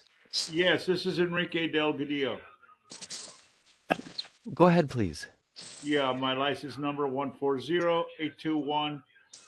I've been doing these tests, smog tests, for the past, I'm going to say 25 years. I find that letting people know that there's something wrong with their car uh, is very important prior to the test. Like you have said, um, what's really bad in a confined area in a waiting room doing that, I get feedback from other customers telling me it's out of my jurisdiction to be mentioning that, and it ended up with bad Yelp and about 20 other bandwagon Yelps. Well, that red car that I was trying to inform that they needed a radiator. It wasn't gross leak, but it was a leak. Um, and they should have it taken care of. They ended up dead the next week. They stalled, broke down on the freeway. And needless to say, the boss thought I had threatened the other Yelpers, and they all took off their negative comment towards me, trying to um, inform the customer that it is and isn't a smog issue. I wasn't going to hold them back, and I felt bad. I felt like I should have not did the smog because of their radiator condition. Because it was a red Mini Cooper this time last year, February last year. They ended up dead on the freeway. They broke down, and I also turned away some cars that had some gross leaks, and I told them I'm going to fail you on gross leaks, and some of them are not considered a smog, but it is, like you also mentioning, a pre smog um, analysis. Is it to be safe on the road? And I live by that. Is the car safe to be on the road? When it's got a gross leak and we're trying to clean up the environment, I'm not. I'm going to let them know I'm going to fail you uh, uh, for gross leakage and actual drips on the driveway. Um, and there was the last one was a red 908, and they left a puddle of gas, and he was happy that I told him, and I even texted him and showed him the picture of the gas, but I refused to do his smog because of the smell of the gas. You could smell it. And he said that he had gone to his mechanic several times and they can't find the leak, but it's an obvious leak. Um, it's it's for the safety for everybody to let people know they have a problem with their vehicle, and to do that kind of a quick inspection using our senses to let the public know. And if anything, I let them know we're doing a safety inspection to make sure that you're okay to continue driving this vehicle. Um, Giving them that information just to let people know that are being pulled over randomly. We just want to make sure your car is safe to drive, that someone hasn't seen or been able to point out to you. So I'm happy that this is being done randomly, as well as to give the public that feeling of safety that at least somebody, some kind of an official or somebody with a license is actually looking at the car and bringing it to their attention. Yep. Thank you very much for the comment. I'm a little bit late. I don't know what section on the list because I wanted to mention on number 10 when that comes up. I don't know how far we are in the meeting. I just came on. Yeah, we're still on agenda item number 4. All right, thank you. Stick around. Yes. We'll get to that one. All right, let's move on. Next comment relating to this presentation. That was our last request for public comment Okay. on this topic. Pat? Yep. Oh, not yet. We have Bud Rice. Hi, Bud Rice. Just to comment on what the caller was saying, I think it's two things. One of them is you have to make sure that you're safe when you're testing the vehicle. And if there's something that is going to be unsafe for you testing the vehicle, then by all means stop. If that's not the case, then my understanding by participating in these get-togethers that we have, you want to test the car as it rolls. That was kind of the rule that I was getting from attending these sessions here, because in the past what was happening is shops were finding that there were some issues that were going to impact that vehicle from passing a smog check that were smog related, and shops were making those repairs prior to the initial test. And there were some discussions about, no, test them as they roll. Then when they fail, have a conversation with the consumer about what they would need to do to bring their vehicle into compliance. So there was a time when shops were doing things beforehand, and that was kind of looked down upon.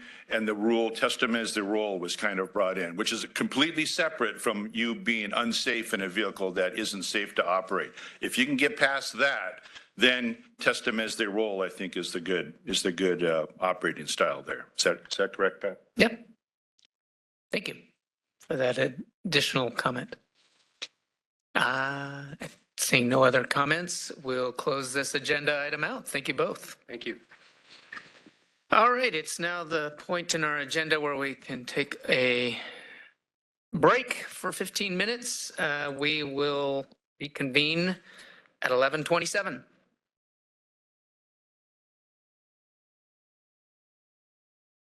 And we will resume our bar advisory group meeting for today. I want to, before we bring up our next presenters, acknowledge Kayla, if you could come forward, please. We were just having a discussion during the break. Kayla, it's come to my attention that you are leaving the Bureau of Automotive Repair. So I wanted to thank you for everything and wish you well in your move, can I say?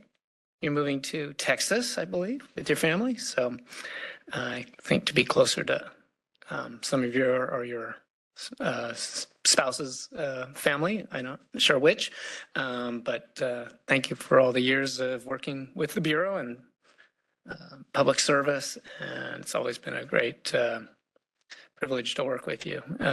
You've really done a great job with the roles that you have had at the Bureau. You were in the audits inspections branch. I'm not sure what it was called at the time, but the roadsides program and other facets of the work that they do. And then some years ago, you came up to the front office and started helping us with legislative and regulatory review. And so I thought you had left after your presentation, so I didn't see you, but they said, there she is in the back of the room. So I wanted to call you forward and just thank you and wish you well.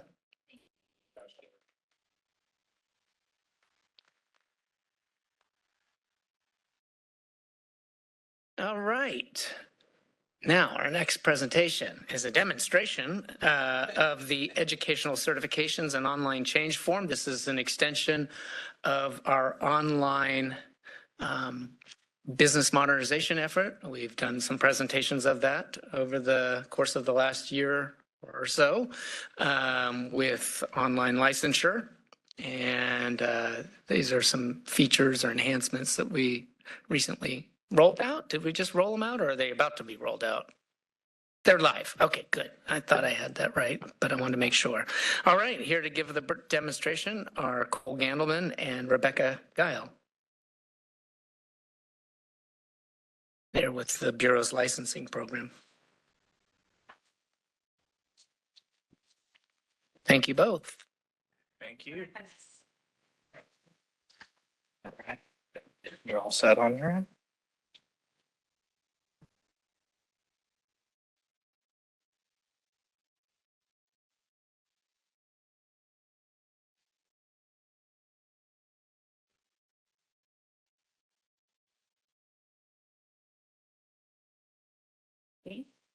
Giving it a minute.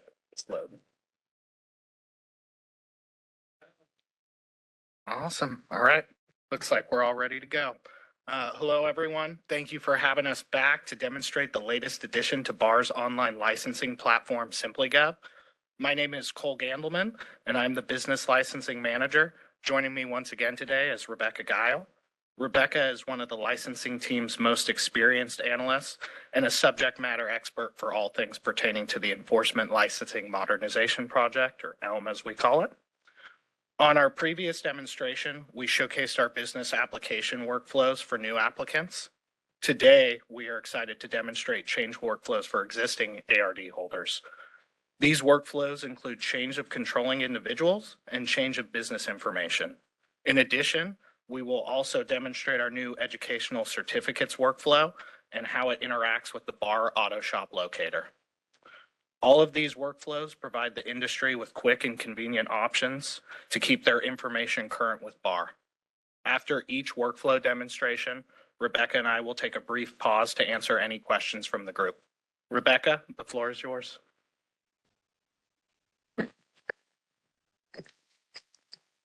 Good morning. Thanks for having us back today. Thought we'd start with where to find the change workflows on the public website. So currently we are on BAR's homepage. And if you navigate to licensees and then business licenses and then update, you will find all of our change forms. Each one of these, if you click the blue box, it will take you to the workflow. So today we're going to be discussing change of business, change of controlling individuals, and we are going to start with the EdCert workflow. The reason why we're starting with EdCerts is this workflow does work a little bit differently than the other two and a little bit differently than our current applications. Excuse me. With the EdCert workflow, you will go online and do the request, just like with all of our workflows, but this one we approve on the front end. So with that being said, there could be a little bit of a delay. Licensing staff does not work overnight. So if you go on at midnight and start your request, we won't have the ability to approve it till the next morning.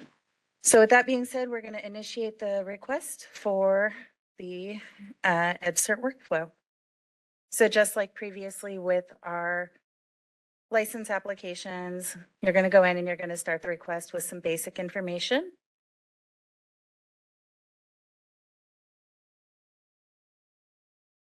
Selecting your name, your email address, all that fun stuff. We have to provide the ARD number. And the business name.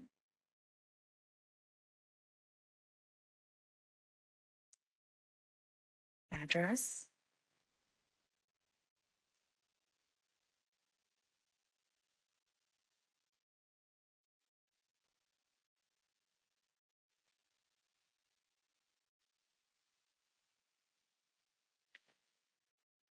Information for the controlling individual that is completing this request.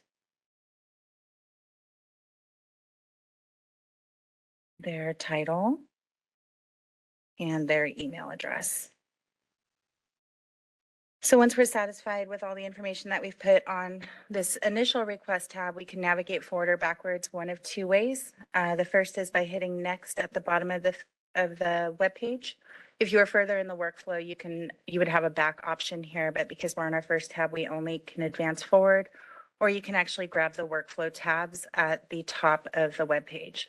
So all of our information here is correct. We're going to go ahead and advance forward to the information tab.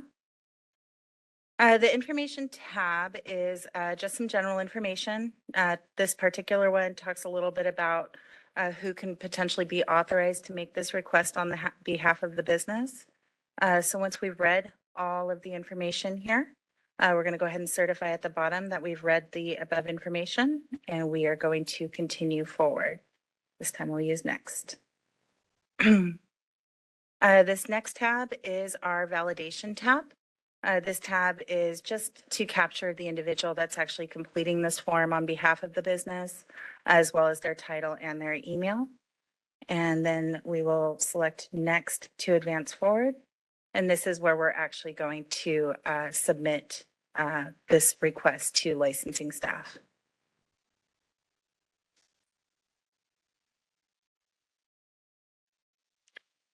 We get on-screen notifications, thank you notifications for each step that we've made. So as we can see here, we do get a notification that says that our educational certification request has been received and that the request has to be validated with the information on file by licensing staff. And once they do so, we'll receive an email to complete the next steps.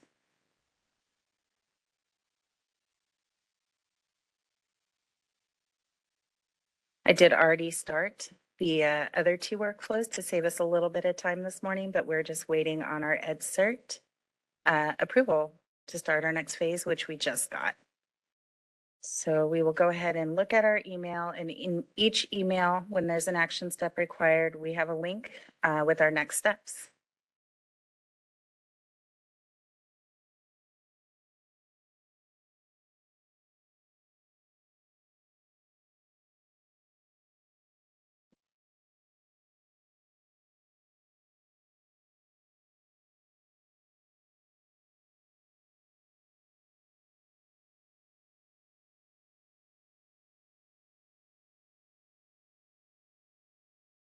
Okay. So now we actually get into the request part of the workflow for the educational certifications. This first tab is just a summary of information that we put in during our first phase, which summarizes the requester's information, the business information, ARD number, and that person's role. So there's nothing for us to do here. We'll go ahead and select next to advance forward. This is a recap of the information that we certified that we'd read on the first section of our workflow. So there's nothing for us to do here again. We'll go ahead and advance forward. Validation, again, summary of the person completing the request. So we'll go ahead and advance forward again. And now we get to the part where we actually get to put some information in. The top of this workflow tab is just a summary. It's the lookup for the ARD. So it's returning the address that we currently have on file as well as the phone number of this ARD. So we're going to certify that the information above is complete and accurate. If for some reason we see the recall information and we notice that maybe that address is not correct because we forgot to update the address, we would select that we needed to change the organizational details. You will be directed out of the educational workflow until you actually complete those business change requests. Once that has been completed, then you can come back in and initiate a new request, or just use the link in your email that that you have to re-access this. I'm sorry, that is incorrect. I'm providing incorrect information. If you select the I need to change organizational details, you will be directed out to do the change request for the business and then come back in and do your EdCerts. So scrolling down, it's asking us if we want to remove one or more of the educational certifications that we already have on file. This ARD does have some EdCerts that have already populated to our auto shop locator. So I'm going to select yes today. And then we get a secondary follow-up, just kind of ensuring that that's what we want to do, remove one of them. It's already populated as yes, so I'll leave that alone. And now we're going to go and find the existing certificates that are on file. And as you can see, we've returned 3. Okay. We returned an OEM, an ICAR, and an ASC. We now have some action to tell the program whether we want to no change those or if we want to go ahead and remove those. So all the way over to the right, we have this action menu here. We have to select each one. So we're going to go ahead and remove the first one today. And we're going to go ahead and make no change to the other two. And we're going to continue going. It's now asking us if we would like to add some, up to 15. So we want to go ahead and add one to replace the one that we're removing today. So we will select yes.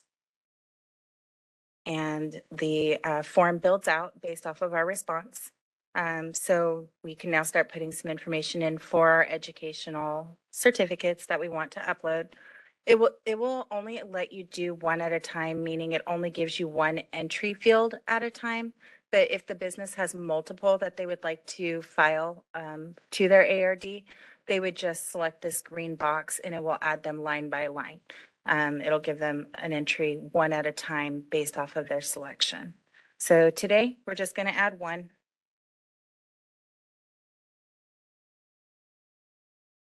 All of the issuing types are here. We are going to select that we want to add an OEM certificate today.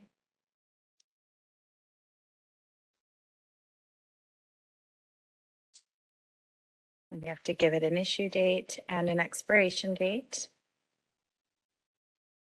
And then we're going to have to actually upload a copy of the certificate to the workflow.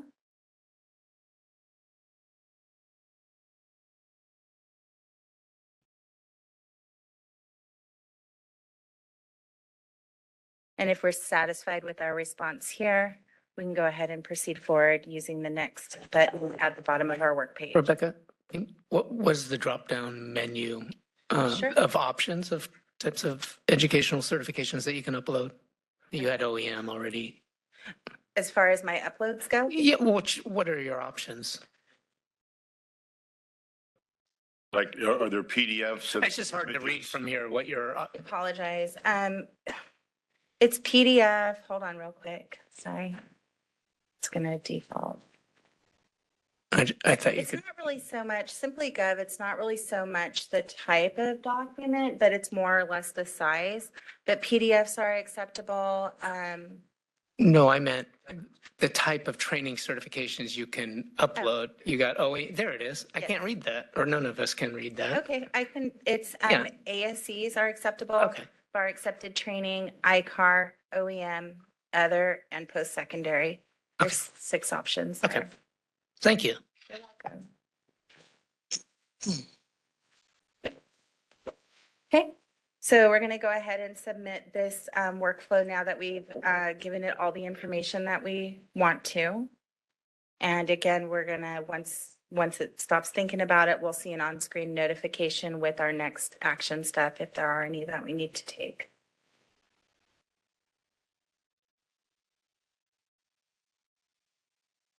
Okay. And as we can see here, it's now telling us that we will be receiving an email with the link to sign our change form request. So if we go back to our email, we will see that we have our EdCert signing request. So we'll click the link in that email again. And this is going to take us to our doc builder. If we wanted to take a peek at, the changes that we'd requested, we can scroll. You will also, the licensee, once they complete this request, it's a little bit delayed, but they will receive an emailed copy with this form that they're going to go ahead and digitally sign today. So we are going to go ahead and go down and we're just going to sign our request.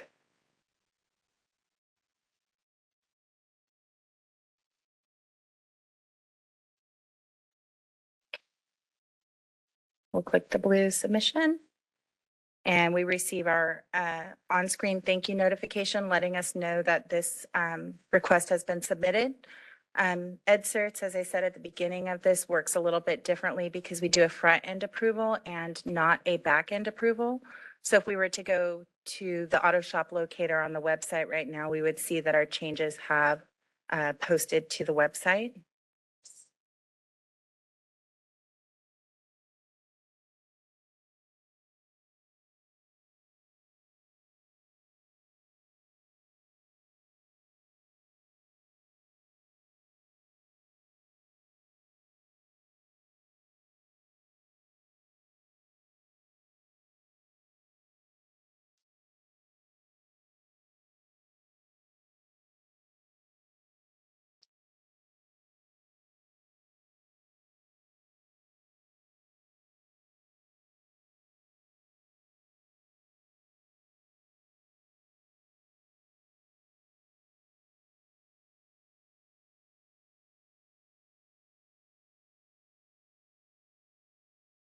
Looks like our site may be having a little bit of issues right now, but they are there.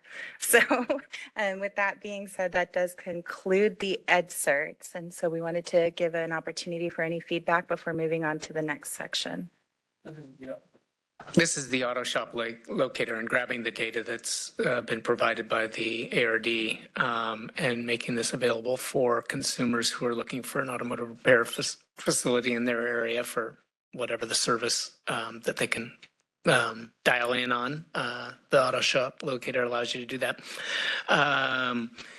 Do you have the categories? They're not exactly the way they are represented on the SimplyGov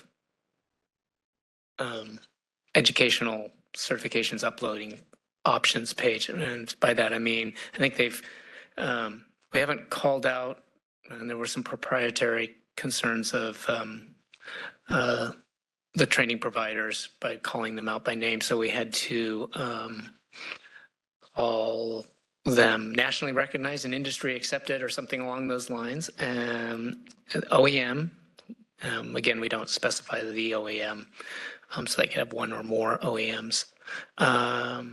There's bar accepted trading, and then there was a fourth category, post-secondary training provider who has issued a certificate or a degree to the individual at the ARD who's gone through that process. So, can you see that? I can't see that. Is it displayed? It's just having tough time uploading. Correct. Yeah. Okay. If we were to visit it here in a little bit, it may show up there. Yep. These are live Yep. though, because we hit the submit button. If the website wasn't struggling right now, we would see the little badges at the bottom of the information for the ARD. Yep. So what I was really trying to lay out there is that the online process might call out a couple training providers by name. Our public display of that puts it into a category as opposed to naming a specific OEM or a specific training provider. That is correct. Okay. Before we move on, I think I have a question. Did you have? Yeah, as far as the bar accepted training, is there a list somewhere on the website? Because how do I know what it is? There's just one, and I'm not sure where it's listed, but there is the opportunity to add additional ones. No, I mean, but where do you find it? Yeah, I mean, I know well, we have ICAR, ASE. Yeah. But if I don't know. Bar accepted training. Yeah, if I don't know what bar accepted training is, how do I know to upload I believe it is on the website somewhere, but I'd have to defer to our website team. But if it isn't on there, we'll make sure it is. Yeah. Thank you. Yeah, there's just one bar accepted training that's gone through the process of being accepted at this time. Yeah, we're taking questions or comments. But yes, just real quick, we were kind of talking about this yesterday when it came to the online stuff. First off, you guys went through a lot of work to get this thing up and operational, and there were kind of hiccups along the way. And fabulous, you guys are this far down the road now, so congratulations on that. Yesterday, when we were talking about this a little bit, Jack had made the comment, and I'm actually online right now watching as you're going. I'm scrolling along here too. Just like we were having a Bar 97 discussion earlier, that's to old cars and maybe shops that do old cars. We also have some old ARD folks that are out there as well. And so some of them aren't comfortable doing online registration and that kind of thing, and still might want to download the registration packets and be able to then submit them by, old school with the mail. And I'm on here and I can't figure out how I would do that myself online. So I'm not sure how we could make it so if somebody wants to be online, they can go here. If somebody wants to print and send, they can go here, and we can capture everybody that way. Is there some way for that to happen? No, that is great feedback to provide us at this time. Currently, we are really encouraging people to navigate toward the online platform, obviously. There can be some consideration or should be potential discussions for situations such as yours. But right now, currently, we really don't have they'll submit them with an outdated paper application. But again, we're really trying to navigate people to the online platform. So definitely worth having a discussion with the team about moving forward. Yeah. Yeah. Thanks for the presentation. Well, So, we're still only halfway through it. yeah. Yeah, this we've got part another about the piece to it. educational- Yeah. Yeah, the Yeah. educational certificates. So let's go, you went through this, quickly. You're a pro at it, but I can tell you that some shops just not there yet, and they get confused. They want to provide the BAR with their certificates. They're proud of them, right? They've spent a lot of money, especially, like iCar and ASE. I mean, they're master techs or even the OE certification. So they want to be able to put them on there so they can have consumers, their competitors, everyone to see. So it's free advertising for them. So this is, from the industry standpoint, this is a good thing. But to go ahead and go through this process, I can tell you they're struggling a little bit because there's hiccups along the way for them, at least, not for you when you did it here. But if they get stuck, can they call and talk to someone live, or how does that work? So they get on it and they go, Jack, I'm struggling on this, and what do they do at that point? How do they get help? Yeah, that's a great question, Jack. Thank you. We do have our support, our staff to support by calling us. We actually really do encourage people to use the bar licensing at dca.ca.gov email box, mainly because potentially, times of the month, our call volume is really high and it can be difficult to get a hold of our license processing team. If they do send an email, we are quicker to respond to those emails. But regardless, if they reach out to us, we do have staff readily available to support them through the process, and are more than happy to do so. Okay, that's important, I think, having someone to kind of hold their hand and saying, hey, I got these certificates, I want to get them online, but, this is just, it takes too long or it's too much trouble, they're not going to do it. And we want to encourage them to end up doing it. In terms of outreach and letting people know that this is available, because a lot of folks don't know. I know there's 35,000 approximately ARDs out there, and I can tell you a very small percentage even knows it, that know that this is even available. What measures or what kinds of outreach program, or how are you letting the industry know? Yeah, that's another great question. That was communicated to the industry through the analyzers. Additionally, licensing had received some of the ed certs before this workflow was ready. So our team did an outreach where any of those ones that we were previously holding, we reached out to them, and made them aware that this workflow was now available and encouraged them to go ahead and initiate a request to complete this for them. So. Okay, thank you. We've also, I thought we did a newsletter article on it, so it should be in the bar newsletter that was just released earlier this month, and social media. And if there's other ideas, we certainly actually would love the associations to maybe piggyback on our efforts so we can help you if you've got a draft article for your members in one of your newsletters, perhaps. That would be helpful in getting the word out. Yeah. And Jack, just to add one more tidbit for someone who is looking for help with any of these workflows or having an issue. In regards to emails, if they are sending emails, screenshots are very beneficial. So a lot of times if people provide us with ample information up front, a lot of times we can get their issue resolved in as little as one email, and we can expedite that process a little bit as far as troubleshooting, seeing what's going on. So the more information that everyone can provide, pictures are great. We're happy to help, and there's just a lot more capacity in the email. Obviously, you can only stay on hold so long before it kicks you off. The email, we can stack those up and line those up with people to get you guys quick responses. And did you say there were up to 15 certificates? Was that the number, or did I misunderstand? How many certificates can someone upload? What's the limit? They can do 15 at a time. If they have more than 15, all they have to do is simply start a new workflow to account for more than 15. But the build on the workflow accounts for 15 at a time. Yeah, thank you. And then Mr. Kusa had asked a question about where can he find bar accepted training.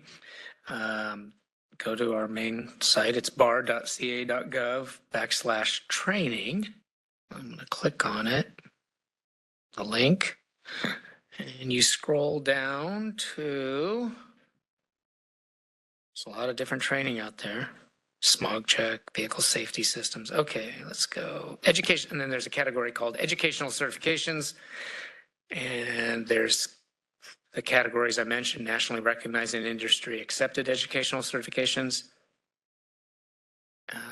And Bureau accepted educational certifications. And there's just one that's gone through that process.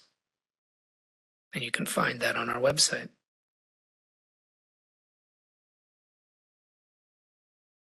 Okay. Let's move forward with the rest of the demonstration. Obviously, additional questions about this or the next part of your demonstration can occur after you're done.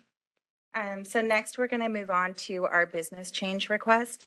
As I mentioned, I've already started that workflow for us, so the email is currently sitting here in our inbox.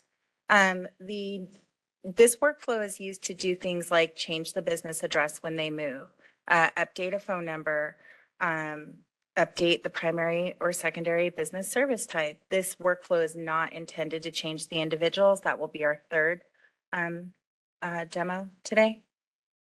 So since we already have that email, we'll go ahead and go into the workflow. Okay. Pretty similar to the first one. This is just a summary of the requests that I said I wanted to change when I initiated the workflow. So we say that we want to change some of our existing business information, that we do not have a station associated with us, ARD number, business name and address. And these checkmarked items are the items that I said that I wanted to change. So my business name, my business email, my phone number, my service type, my business address, and my mailing address are all things that I'm going to change with this one workflow request today. So everything on this tab is correct. I'm going to go ahead and use the next at the bottom of the page to navigate forward. And this is my changes tab. So this is collecting what I'm changing to. Okay, so it's going to collect my new business name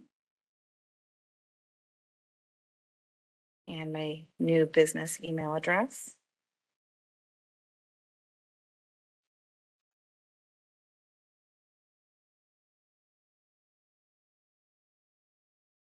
The new phone number. We're going to change our primary service type. We're going to select the option to update our mailing address in addition to our business address.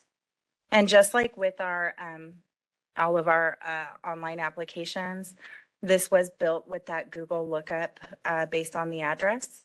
So the moment that I start typing the new address, if it's able to find it, which it did, it will automatically fill all of the information for the business address. So we'll keep moving down to the mailing address. And the same thing with the Google lookup.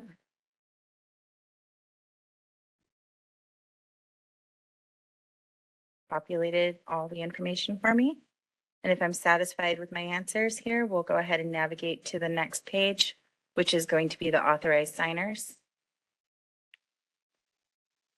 We do have to select if we're signing as a controlling individual or the responsible manager.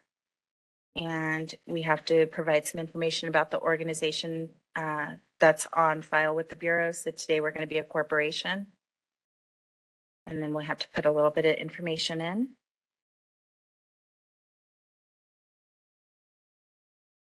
My role with the corporation. And then once we have everything fulfilled on this page, we'll go ahead and select next to advance forward.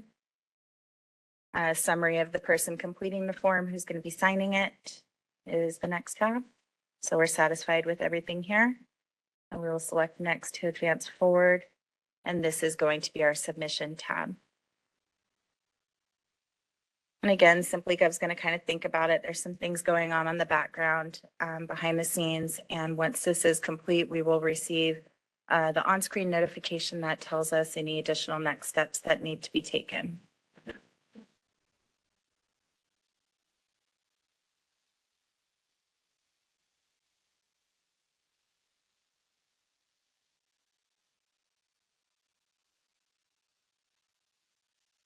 which we've now received, and it's telling us that our change request is now ready to be signed. So we should have an email sitting in our inbox that contains the link for us to complete this step, which we do.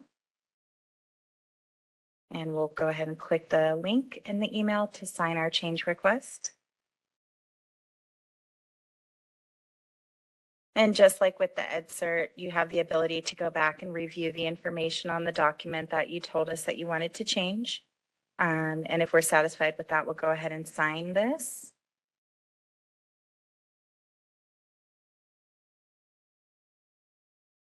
And we will sign the agreement. And we receive our online thank you notification. And again, we'll also receive a copy of this change workflow, the signed document to our email briefly after we submit this. Now that this one has been submitted, it does get assigned to one of our licensed processors for further review. They have the ability, if something is not quite correct within the change flow, to interact with the licensee through a deficiency to go ahead and try and correct those. That way the form can be processed. And our average processing time frame with these is 3 to 5 business days is our goal. So that does conclude the business change request. And so I wanted to give the opportunity to respond. Thank you, Rebecca. That change form can be used for a whole host of reasons, right? Like change of address and things like that as well. Is that it? That's just, okay. That doesn't necessarily lead to a new ARD. Does the controlling individual changes, does that lead to an ARD? If it's not an RME change, let's say a corporate officer. These are change forms for an existing business. Okay. So it does not lead to, and you're stealing my thunder because I was going to go over that at the end with some FAQs that would tell you when a change request would be prompted or when an ARD would be prompted. Okay. But all of these workflows are to update the existing information that the Bureau has on file for a business. Okay. The one that we just particularly went through is specifically for the organizational information, business address, mailing address, business name, phone number, email address, and primary and secondary service code, codes for the business. The next one we're going to look at will be for the control. Oh, we got one more. Okay, sorry. Yeah. Yes, you're right. I did steal your thunder there. Sorry, I got ahead of you. Okay, any questions about the change form that you've seen? Pretty straightforward, but question. Two comments real quick. One is, when you start typing in the address and you said it's linked to the Google search, it starts to fill it in. Can you overwrite the Google search? Because in many cases, shops are in situations where they're like a suite number or a location number 15, and Google can't find those a lot of times. It's just the street address and stops at the building designation. So you can overwrite that, is what you're saying, right? So the suite number, there's actually a secondary box below for them to manually input the suite number. Okay. But if the Google lookup return is not valid when they view it, they can also override that by free typing in the correct address. Okay, and then the second thing is, and this is just to be a bug in your ears, so I'm not asking for any, but if, it looks like it's a PDF, online PDF form that you're filling out, and then you're hitting execute, and it goes off and does this thing and comes back to you. Is that accurate or not accurate? It's a template that we're It's a pre-filling template, yeah. online. Okay. It would be cool, and here's where I'm just going to be a bug in your ear. Be cool if when you brought in your ARD, if on the left-hand side you had the current, and on the right-hand side you had what you wanted to make the changes to, and the things you didn't want to make changes to, you just left it blank. But on the things you do want to make changes to, and then when you execute, it's looking for changes, and where there's no changes, it just passes by that. But at least the guy could identify what the deltas are, where the changes have to be, and then can utilize that data to help them fill out the app. So I'm just wanted to say that. Thank you. All right, thank you. All right, let's go to the third and final portion of the demonstration with the controlling individuals change requests. So we are going to be looking at our controlling individuals change requests now. And this workflow is designed to update those corporate officers, your president, secretary, treasurer, potentially change a member if your operating agreement permits that. Any type of people changes, adding an RME as well. So we already have the email sitting here, just like previously. We'll click our email to enter the workflow.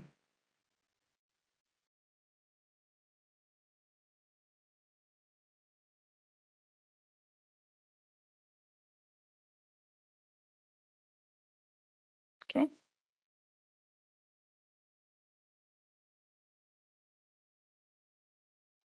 So this is our request tab. We do have to provide some information for the business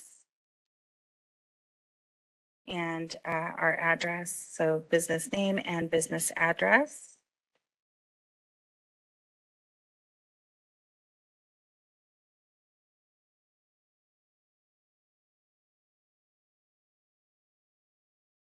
We have to give the business email address and we have to provide our license number. And now it's asking us what type of changes we want to make with our people.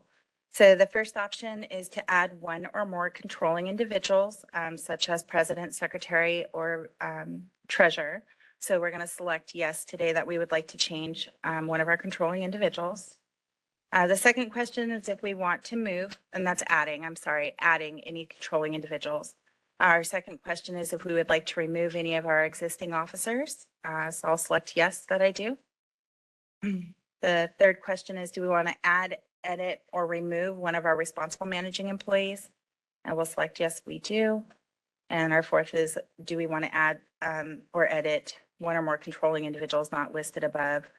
These would be alternate people potentially that are not required with SOS filings. For today, I'm going to select no, and then we'll go ahead and advance forward. This is our information tab. It's a summary of documents that we may request from you. There's the notice on collection of personal information, gives you potential documents we may ask based off your business structure. We do ask you to certify that you've read all the information above. And once you do so, you can move forward with your workflow. This is our validation tab where you're going to tell us what type of business structure you are. Today, we're going to be a corporation. And we're going to have to provide the corporation name as well as our number. And then it asks us to confirm how many individuals are currently associated to this ARD on file with BAR. So today I'm going to select that there's one individual. And as you can see that the workflow built out to capture that individual's name. So we're going to put that individual's name and their title.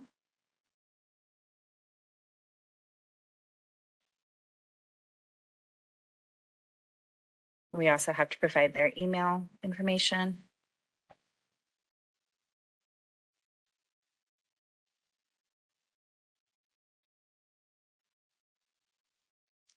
And we'll review everything. If we're happy with our entries, we will go ahead and select next at the bottom to advance forward to our remove tab. Because I prompted it by telling it I wanted to remove, we see our remove tab. Now it's asking me how many people do I want to remove from this business. Today, I'm going to go ahead and remove one. And we have to provide that individual's name. Once we've provided that name, that's all that we're being asked. So we can use the next to advance forward. And our next tab is our add tab. So the first thing it's going to ask us to do is upload because I selected corporation, it's asking me for statement of information to reflect that I've made those changes with the California Secretary of State's office. So it asked me to upload my document showing that I've done so. And then we're going to go ahead and add a new individual today. And we have it built out to start collecting identifying information for that individual.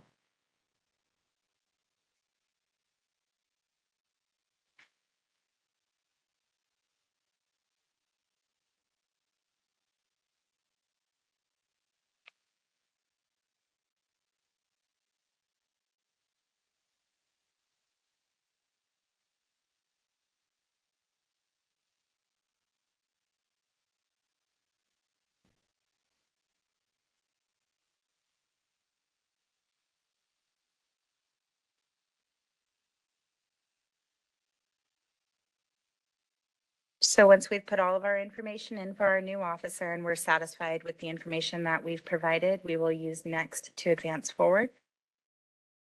And because I had selected that I wanted to change my RME or edit my RME or potentially add, I see an RME tab. So for today, I'm going to go ahead and add a new RME, but we have the ability to remove an existing RME or edit information for existing RME as well.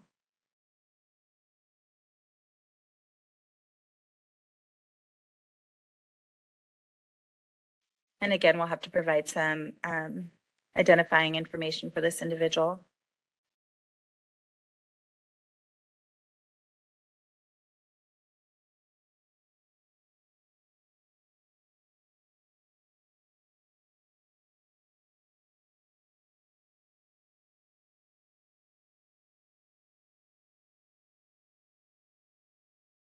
And once we're satisfied with the information that we've provided, we will select next to advance forward. This is a review of the person that's making the request on behalf of the business and will be completing our form for us. And then once we get to our final tab is our submit tab, where just like previously, if there's additional action required by us, we'll get an on-screen notification that tells us what to do next.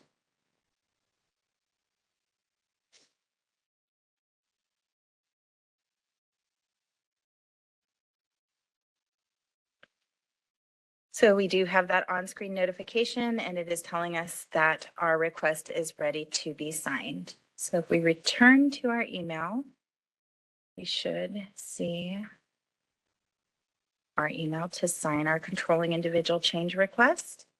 We will select the link in our email.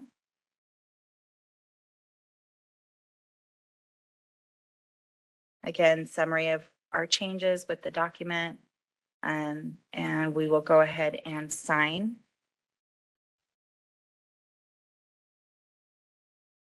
And submit our agreement, where we see our next on-screen notification that says, thank you, it's been received.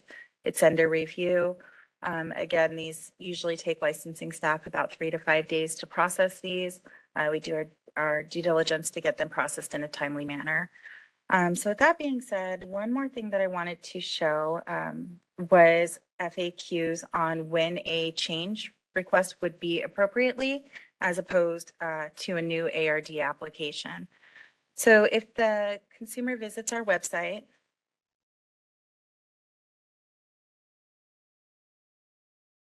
and goes down to industry, under the news and update section, we do have our newsletter online,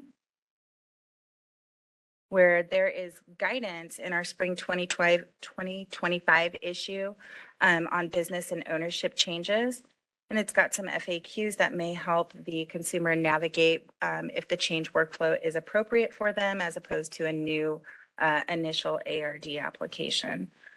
So with that being said, that does conclude our demo today. And we thank you guys for your time. Thank you very much. I know I was busy responding to something on the training where we can find our training providing information. But so if I'm just doing an RME change, that's not going to lead to a new ARD being issued. No. If I have a controlling individual like let's say a spouse or maybe a son or daughter or someone who's not a corporate officer in the corporate setting, not part of the partnership or not an LLC member, they're the other controlling helps with the family business. That won't lead to a new ARD being issued. The other controlling individuals based off of every situation is unique, right? Okay. So it's hard to say one situation without actually knowing like the full details of every situation. But for the most part, if the structure type permits the addition and removal and those officers and other controlling individuals are interchangeable, it will not prompt a new ARD application. Okay. So, okay. And the ones that I clearly would is a partnership that changes. Correct. Maybe you're dropping the partner and it's just a sole owner now, or vice versa. Corporate officers, president, secretary, treasurer, and other officers potentially. And then LLC is a little tricky. LLC is an automatic. If you change a member and the agreement from the LLC, as I understand it, allows for that, it's specifically called out for, spelled out for in the LLC agreement, that does not necessarily require a new ARD to be issued if you change members, right? That is correct. It's based off of the terms of the original operating agreement. So Okay. we are available to help walk the consumer through if a change request is appropriate for their business or not. Again, by reaching out to licensing staff via phone, preferably via email at the bar licensing at dca.ca.gov email address. Okay. Thank you. I know that gets a little tricky for people. And I think we tried to spell out those scenarios in our newsletter that was just went out about a week ago. Excuse me. Additional, some comments, questions on the entire presentation now that you've seen it. Anybody? Jack? Yeah, I just wanted to, again, thank for the presentation and then acknowledge your team, Cole, in particular, Rebecca. I know we've had some, issues when they come up and when they get to a certain level, it's like we need some extra help and you've been very responsive and follow up. So I want to give you a shout out. So thank you very much for all your help. Thanks. We appreciate that feedback. So thank you, Jack. Yeah, just real quick, it would be great if there was a way to do what I'm going to call video snippets, where a little snippet is available. So when you click here, things pops up with maybe a little music in the background. Hey, if you want to renew your thing here, click here. And it's a little snippet that's 30 seconds, but it kind of walks somebody through the thing a little bit and they go, oh, that's how I do this. Then they go through the thing themselves, but it's a little snippet on what a guy might want to look at and do. Just a comment. No, that's great feedback. Thank you for that. Great idea. Bar advisory group members who are on the WebEx, anyone have a comment on the demonstration or a question?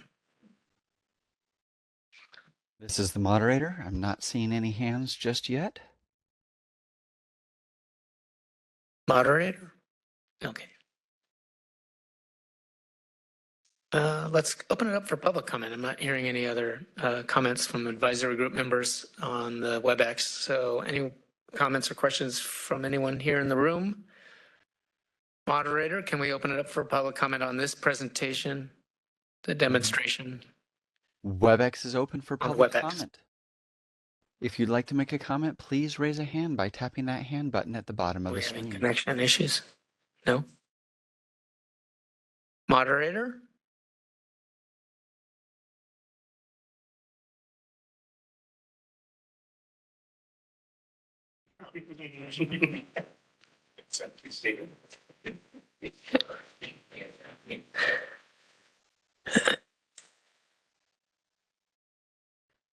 Mic check, mic check.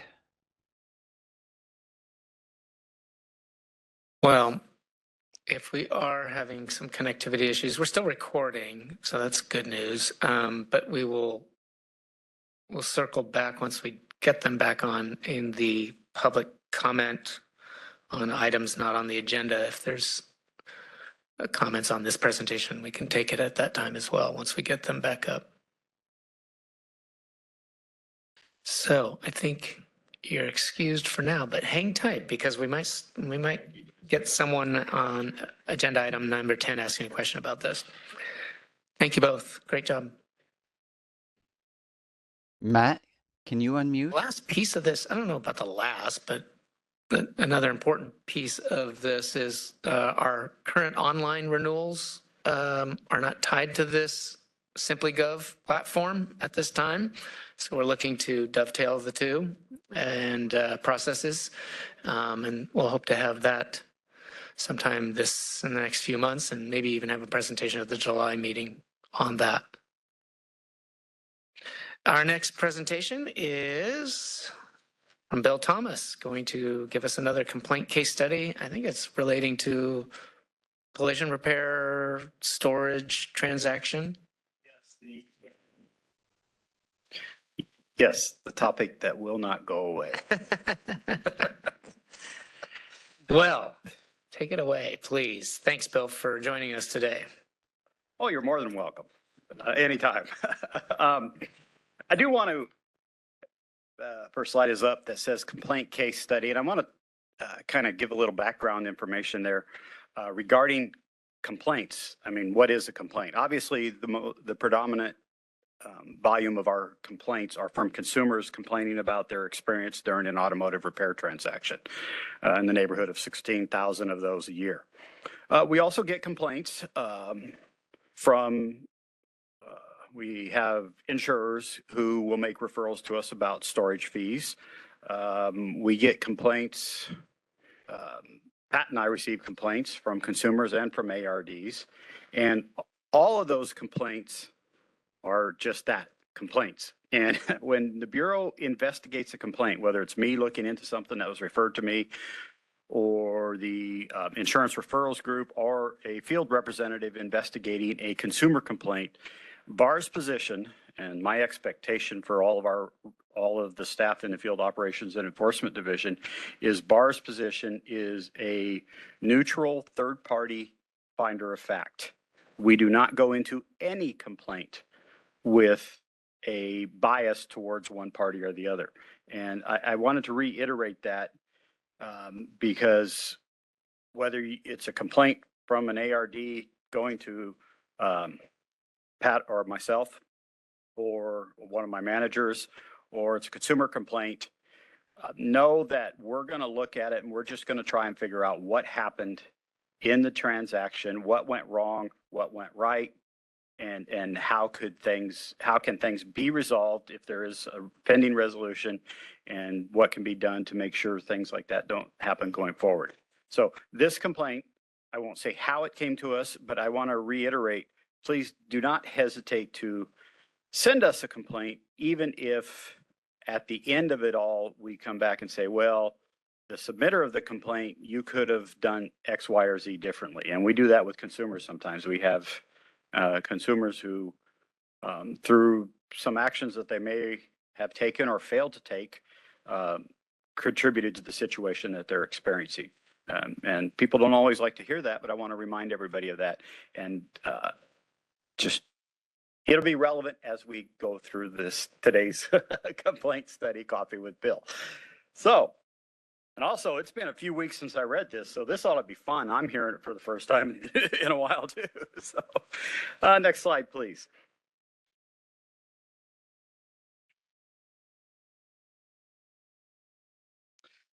So in this transaction that I'm going to discuss today, we have an ARD's version and timeline of what took place, and we have an insurance company's version and timeline of what took place. And for the most part, they mesh.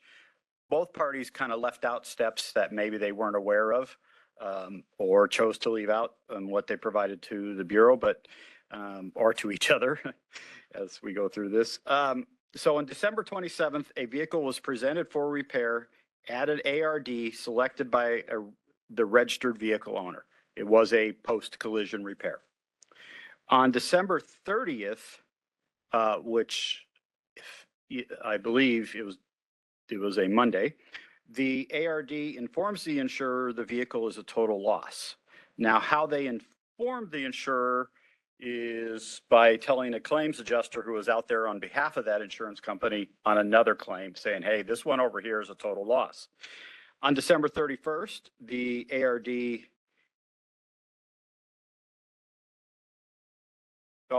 pardon me, on the 31st, they told the adjuster. On the 30th, they sent an email or notification to the insurance company. Sorry, told you it's been a while since I've read this myself, and I did write it. So on January 2nd, the adjuster confirms assignment to the claim via email. On January 6th, the adjuster confirms total loss determination via email. On the 10th, the insurer requests a registered owner release of the vehicle. That was mine. I never asked for the next slide. I was on a roll. As Clay said earlier, if anything goes wrong, it's Zach's fault. That's a standing policy. No, that one was me. I forgot to ask for the slide to move forward. So on January 10th, the insurer requests a registered owner to release the vehicle. On the 13th, the registered owner and this is where the problems start to develop a little bit, and then we're going to talk about those, signs a repair order at the ARD. Now, keep in mind, we go back to the last slide, this vehicle showed up at the ARD as selected by the registered vehicle owner on December 27th. And shortly thereafter, the ARD made the determination this was likely going to be not economical to repair. On January 18th, the insurer disputes the total loss fees as represented on the repair order of January 13th. Next slide, please. I will try and remember to do that, Pat. So, vehicle diagnostics, a pre-scan. And as I go through, I will kind of raise question marks of a vehicle that was dropped off on December 27th, which was a Friday. And then on the 30th, emails are going out that this is a total loss. So we did a pre-scan. Don't know when, but we did. Collision inspection. Inspect the headrest and steering column, inspect the seat belts, and storage from December 30th, the day they determined it was a total loss, to January 8th, and then from January 9th to January 13th of $3,250.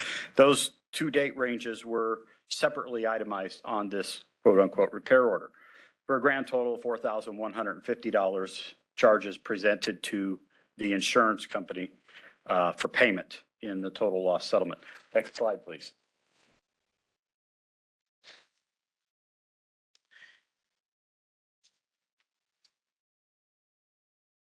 Oh, that was on the repair order. However, in the document presented to the insurer, there's the pre-scan, the collision inspection, the inspect the headrest steering column, storage charges. Storage charges have gone up a little bit because we've added a couple more days. There's now a lien charge for $250, and there's tax for $19.38. And I see one advisory group member raising his eyebrows. What tax? Where are there parts in this document? So now the bill has gone up to $5,419.38. So let's just pause there and move to the next slide and discuss the insurer's timeline. We now have the ARD's position presented to us. Let's move to the insurer's timeline of this. December 26th, they had a date of loss reported to them. On the 27th, the 26th was the date of loss in their determination. On the 27th, the loss was reported and a repair facility identified. Now, we know insurance companies never refer consumers to specific repair facilities. They just identified a facility that might be an option for the consumer to consider. January 2nd, the insurer is advised of the vehicle location, and on the same date assigned an adjuster to inspect the vehicle by January 9th. Thanks. On January 6th, the vehicle was inspected and classified as a potential total loss. On the 9th, there was a total loss handling. That's when they, I guess, initiated the process and confirmed it was a total loss, and set the last date of storage as of January 13th and requested charges from the ARD. On January 14th, they got a second request. They sent a second request for charges to the ARD. Next slide, please. So we're going to now, we already went back, the ARD presented the charges to the insurer, the $5,419. And so the pre-scan of 225, the insurer reduced the diagnostic time in half and only approved $112.50. The collision inspection, the insurer reduced to 0, claiming no evidence of repairs during their inspection. Same thing with the headrest and steering column inspection and the seatbelt inspections. All of those were reduced to 0. The December 30th to January 15th storage, they reduced it to $100 per day. With our storage rigs, that will be addressed. For January 6th to 20th, and only approved $1,500. So they cut the number of days down and the total loss for, or the total amount allowed for storage. Next slide, please.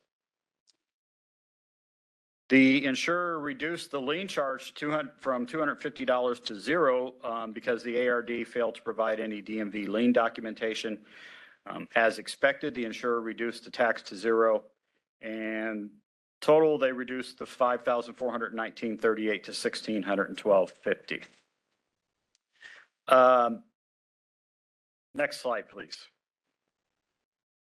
So this case is an example and speaks to storage workshop discussions of an ARD's intent to repair a vehicle. And the Bureau, in the regs that are moving forward and that Holly and Kayla presented earlier, and I have to speak very slowly when I say their names because I mix them up a lot. And I say Kayla and Holly. I don't know who those people are, but Holly and Kayla, I got it right. Give me credit. Mentioned earlier that the storage regs, we expect to file with the documentation with the Office of Administrative Law sometime in June. We've talked about in the workshops and in the regs, we've sought ways to address and codify comparable storage rates for an ARD to essentially earn their just, get what they're entitled to in terms of storing a vehicle, appropriate rates and for appropriate days. But in the workshops throughout that, we've heard that an ARD wants to repair the vehicle. And we paid very close attention to that input in the drafting of the regs and recognized that.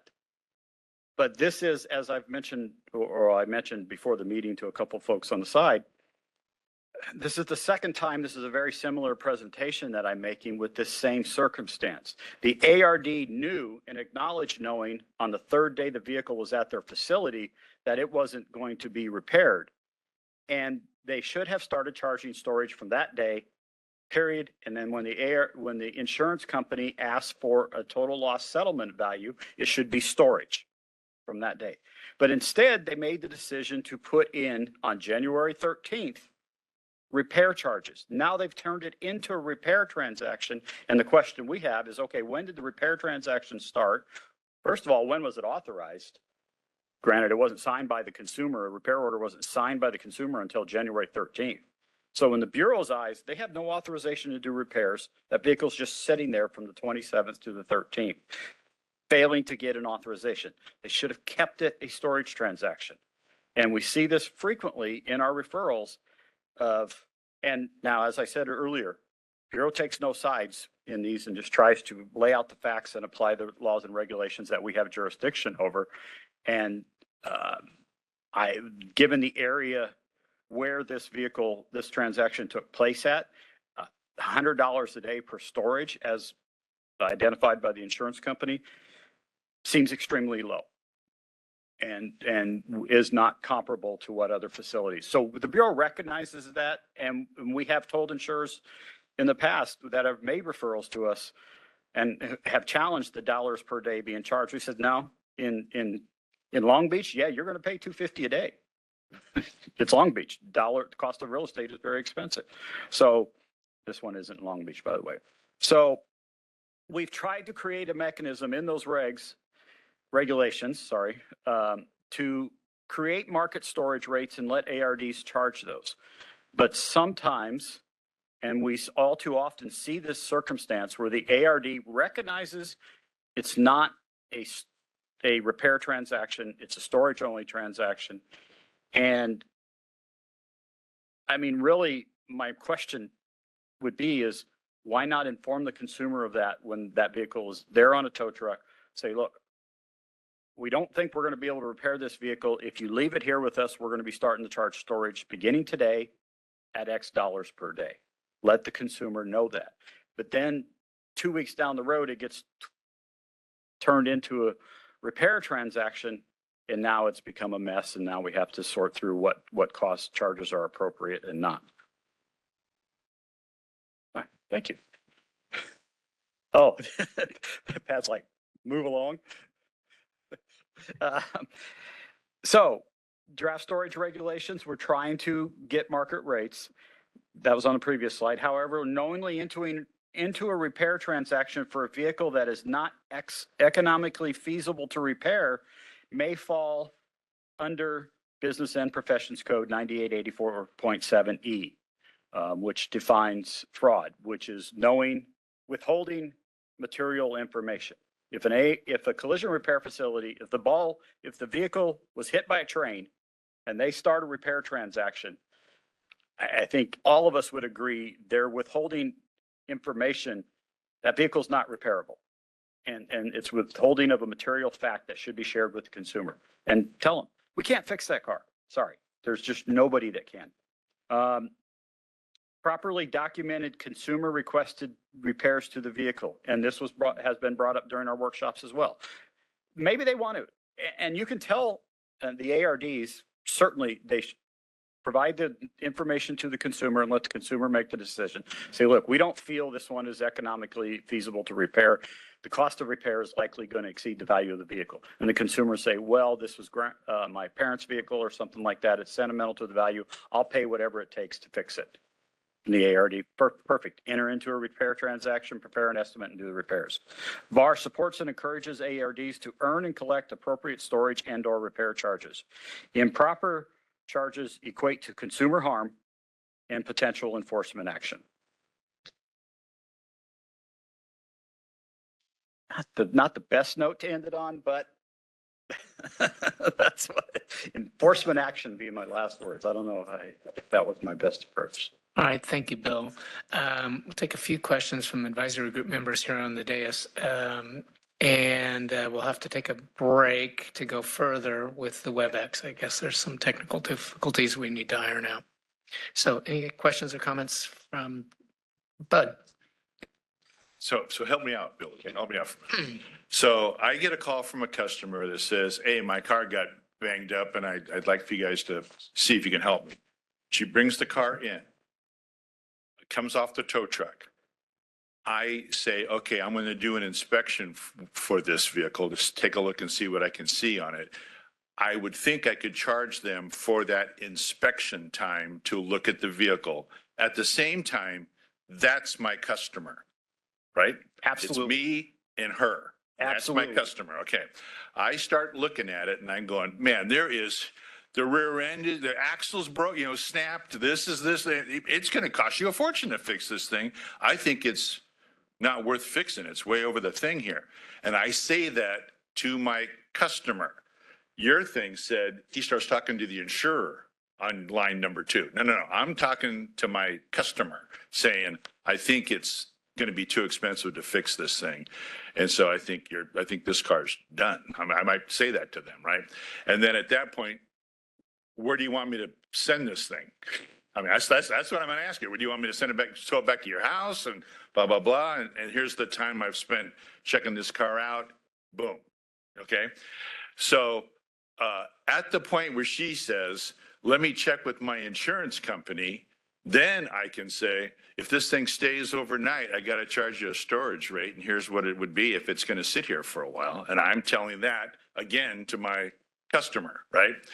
And now she's talking to her insurance company, and it's her talking to me and her talking to the insurance company.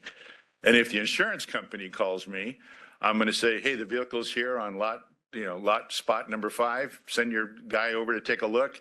He shows up, looks at it. Yeah, this car's totaled. Now it's her and the insurance company. But meantime, I've been up front that I've done an inspection to clarify the fact that this car is junk. And here's where the clock is running on me holding on to this vehicle. What, is there anything wrong with that approach? Is that what these guys should have done? That's exactly the approach we're trying to get codified in the regulations. Okay. A couple of things though. But I like how you made the points that I probably should have made. You're communicating with your customer. And when you say inspection, to make it a repair transaction, it needs to be an estimated inspection. You need to present an estimate and gain authorization. We're going to charge you $500 to disassemble and inspect this, whatever that is.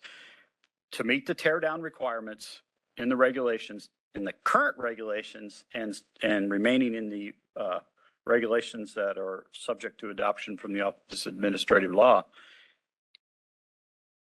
that transaction is only complete once you finish the inspection and then prepare an estimate. Now, you can prepare an estimate that says, we need a new rear end, we need X, Y, and Z, and we're already at $8,000 for a $3,000 car, and say, there may be more beyond this. But once you've presented that estimate and says, we're not in a position to work on this vehicle anymore, storage can begin to accrue. And that's how we've crafted the regulations. And you communicate that to the customer. You communicate that to the customer. And if you're looking at it sitting on the truck, the tow truck, and well, really, I want to back up. When the vehicle shows up, regardless of whether they limp it in with one wheel off the ground because the frame's twisted so badly, or it's towed in, the ARD really has two general options then. One, look at it and say, I don't think it's economically feasible to repair. If you leave it here, I'm going to charge storage. Unless they say, I want to get this car fixed. Fine, write an estimate to inspect it and prepare to do a tear down, to do an analysis of the vehicle and figure out what it's going to cost to fix it and present that estimate to them. Second option when they come in is, it may or may not be repairable. Let's write an estimate and let's figure it out. Those are really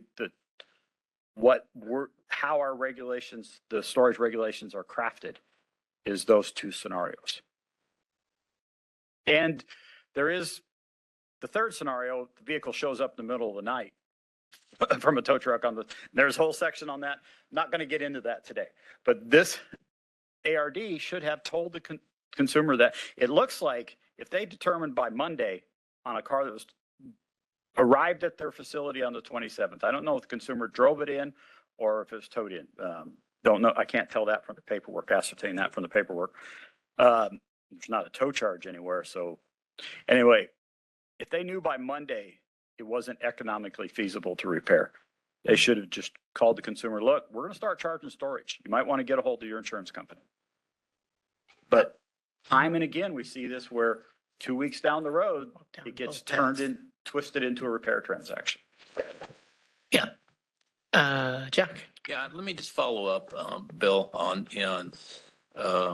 Bud's example about the car coming in and doing an inspection just to determine whether it's a total loss.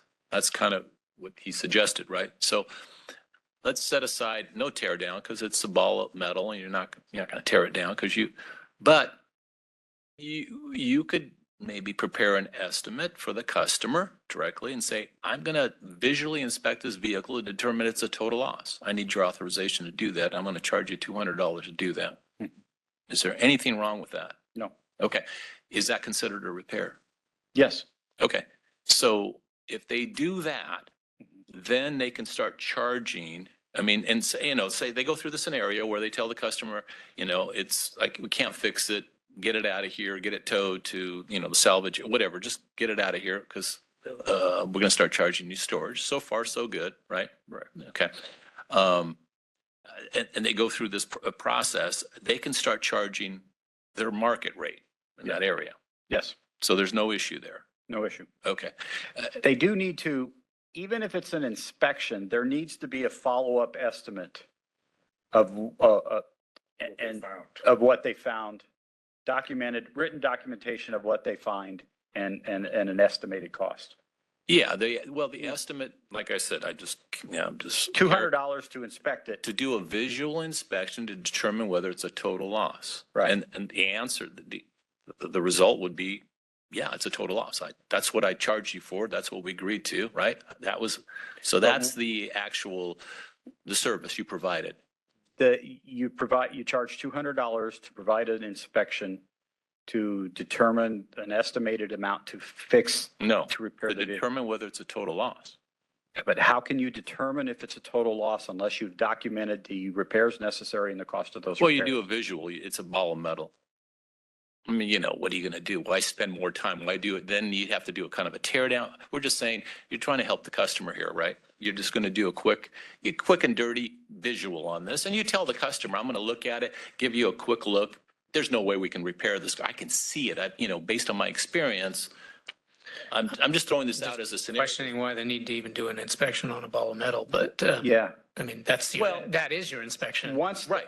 once, You want to charge for, I guess what I'm saying is if the shop wants to charge for making that determination because based on their expertise. I mean, we say a ball of metal, but you know, just say you look at it and you're like, I can tell, but I'm going to, usually it's done for free, but can the customer charge for, I mean, can the shop charge for that? I don't see why they couldn't. It's If like, they like a charge- visual tear down. right, It's not a tear down. No, I know, but well, you're making a determination based on your visual observations, I Yes, guess. because you're experienced in this area. You've seen many cars and you do that determination. You charge $200. The customer says, yeah, please do that. That's a good price. I authorize you. Tell me, is this a tear down?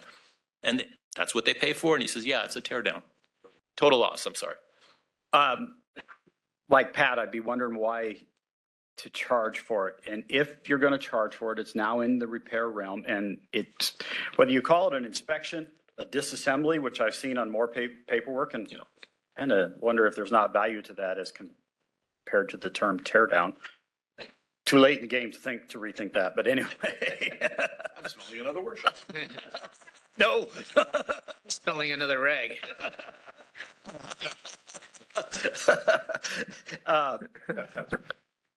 But once you've charged for it, you're in the tear. It's going to be a very fine line between, I would say, and we'll have to look at the regulations and see where we landed on this because I don't have them memorized.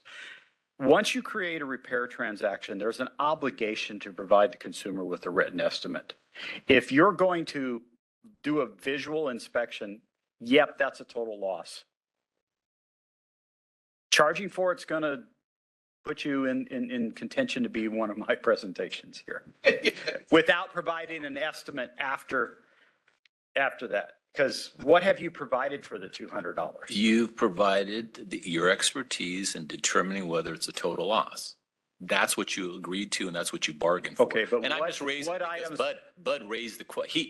That's what got me thinking. Well, that was my issue with the way Bud posed the question is that it needs to be there needs to be an estimate to disassemble, inspect, tear down, whatever, to prepare an estimate afterwards. If your professional opinion, so essentially you're wanting to charge $200 for the professional opinion. Yes. I'm not sure that is consistent with the regs.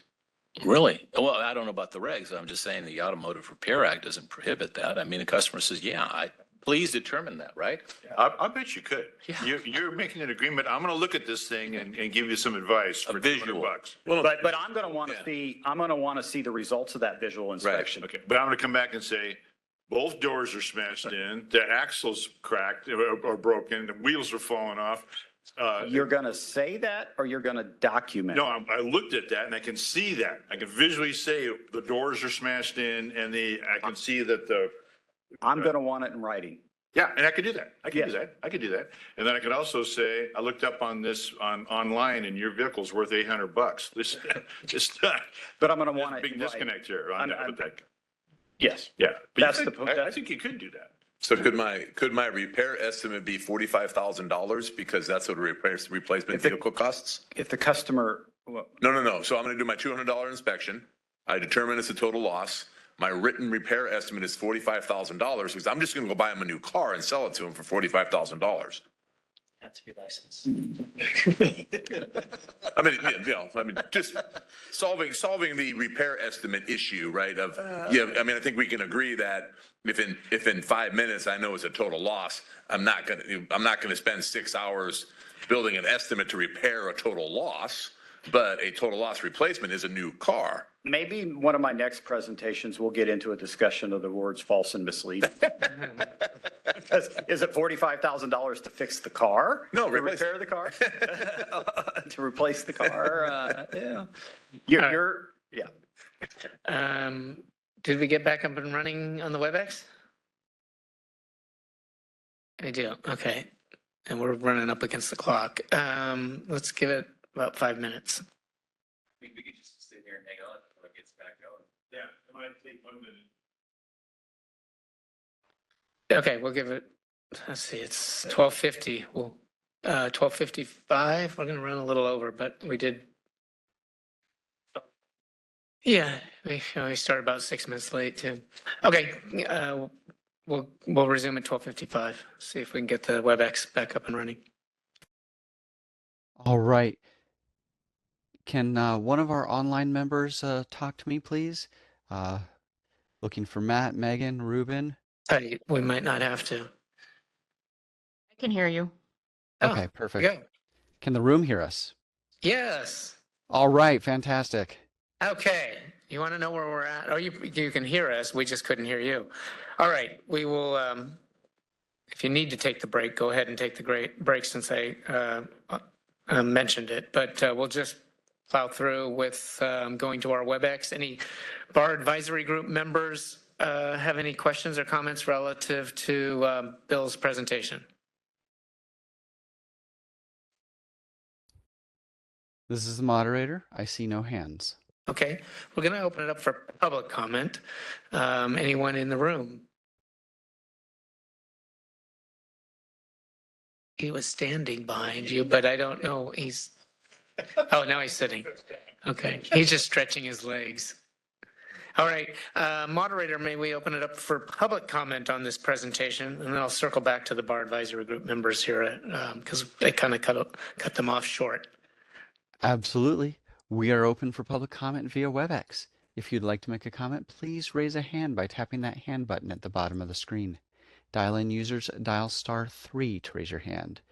And for our mobile device users, you may need to hit the ellipses button. That's the ... in order to find your hand. We're going to take just a few seconds now to see if we have a request for public comment.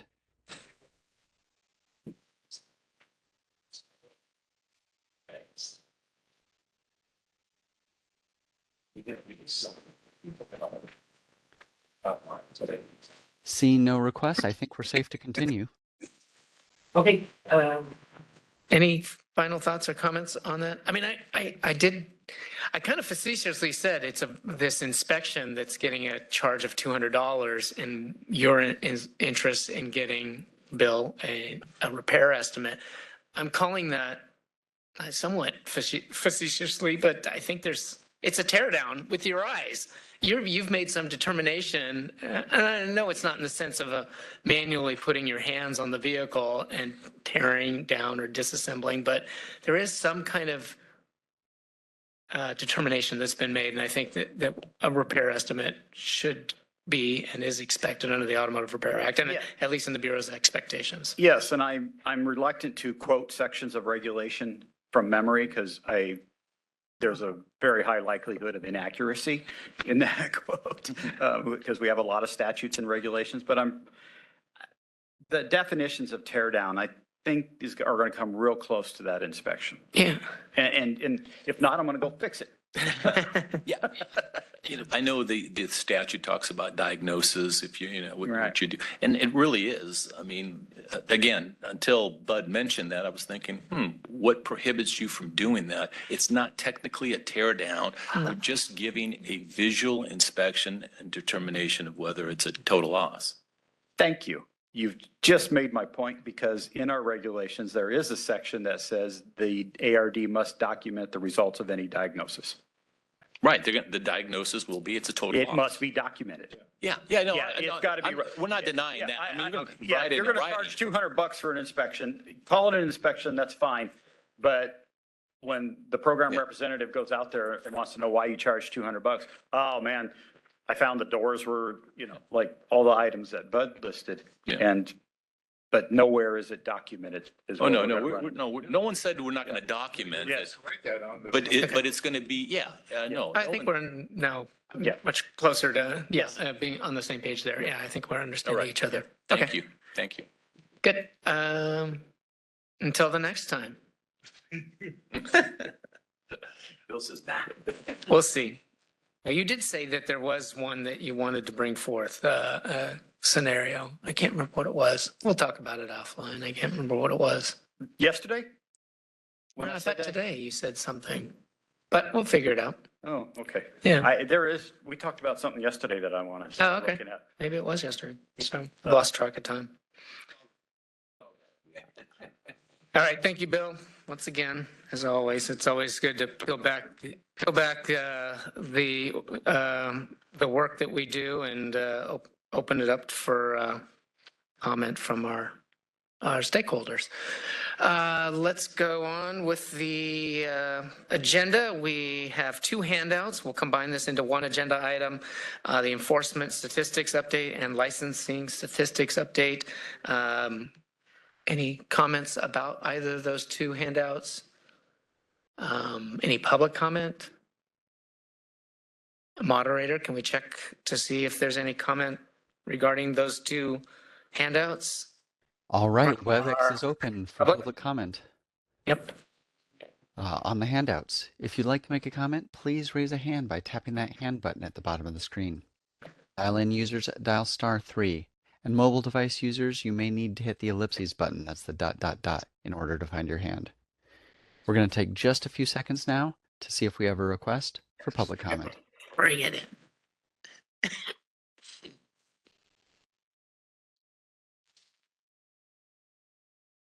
Seeing no request, you wish to continue with the agenda?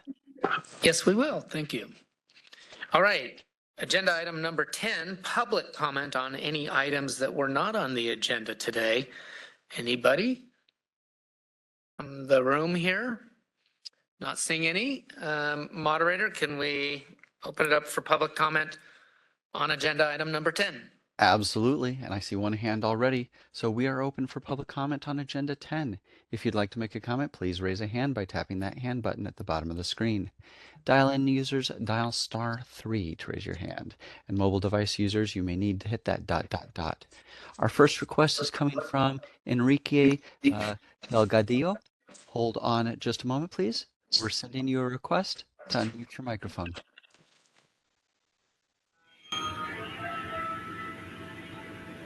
All right. Sounds like you're with us, Enrique. Yes. Go ahead, please.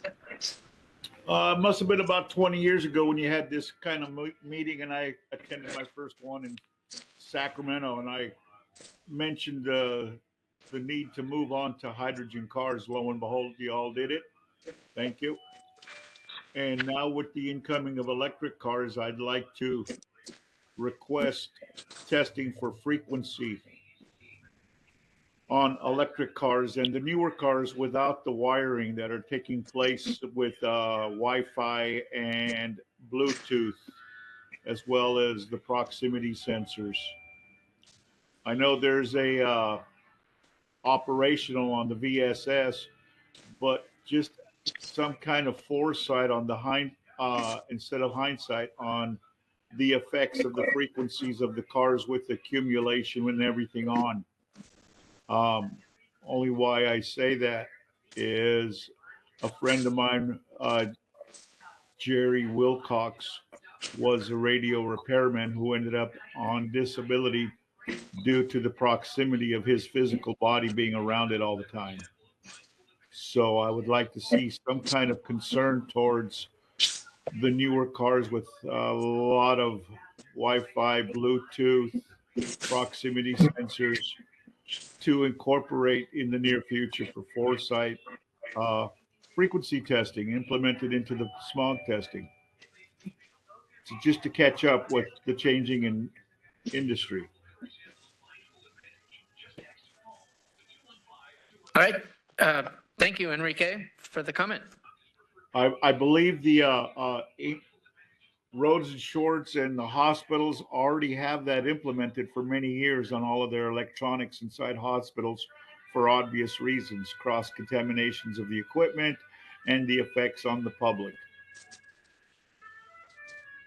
Okay. There's some music in the background. Thank you very much for the comment. Yes, sir. And waiting to this point in the agenda to make that comment. All right. Any other public comments, moderator? That appears to be our only request for this agenda item. Okay. Yes, we have one of our BAG members, Bud Rice. So we had talked about this yesterday, and Pat, you and I talked about it as well, but we kind of wanted to put a holding pattern. It kind of piggybacks off of what the caller was saying a minute ago. But the EV market is starting to expand, and there are so many different areas in terms of education, shops being able to do the work. How can they make sure that they're providing great service to the customers? All of that, and the number of vehicles that are now coming into play that are hitting the marketplace is also expanding.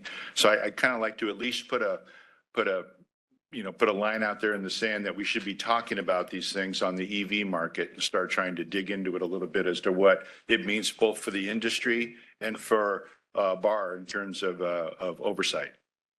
Sounds good. Yeah, thank you for reminding me and bringing this up again. Additional comments, questions on agenda item number 10 or anything that wasn't already on the agenda? Okay, we'll close that item out, and our last agenda item before adjourning will be an announcement of our next advisory group meeting. It'll be Thursday, July 31st in this room. Okay, we'll be in this room unless otherwise noted due to some scheduling conflict, but right now it's scheduled for this room. So pay attention to when we send out the notice approximately 10 days prior to the meeting to see if there's any meeting room changes or time changes or anything of that sort. Anything else? All right, a really good meeting. We do not have a workshop planned for today, so this is going to get Mr. Kusa and Mr. Rice back to the Bay Area and home in time for dinner. So we're always happy to be able to do that, give you back some of your day. Thank you all for joining us today, and we look forward to seeing you at the July meeting. We are adjourned, and it is 1:01 p.m. Not too bad. That's early. Yeah. Great. Thank you.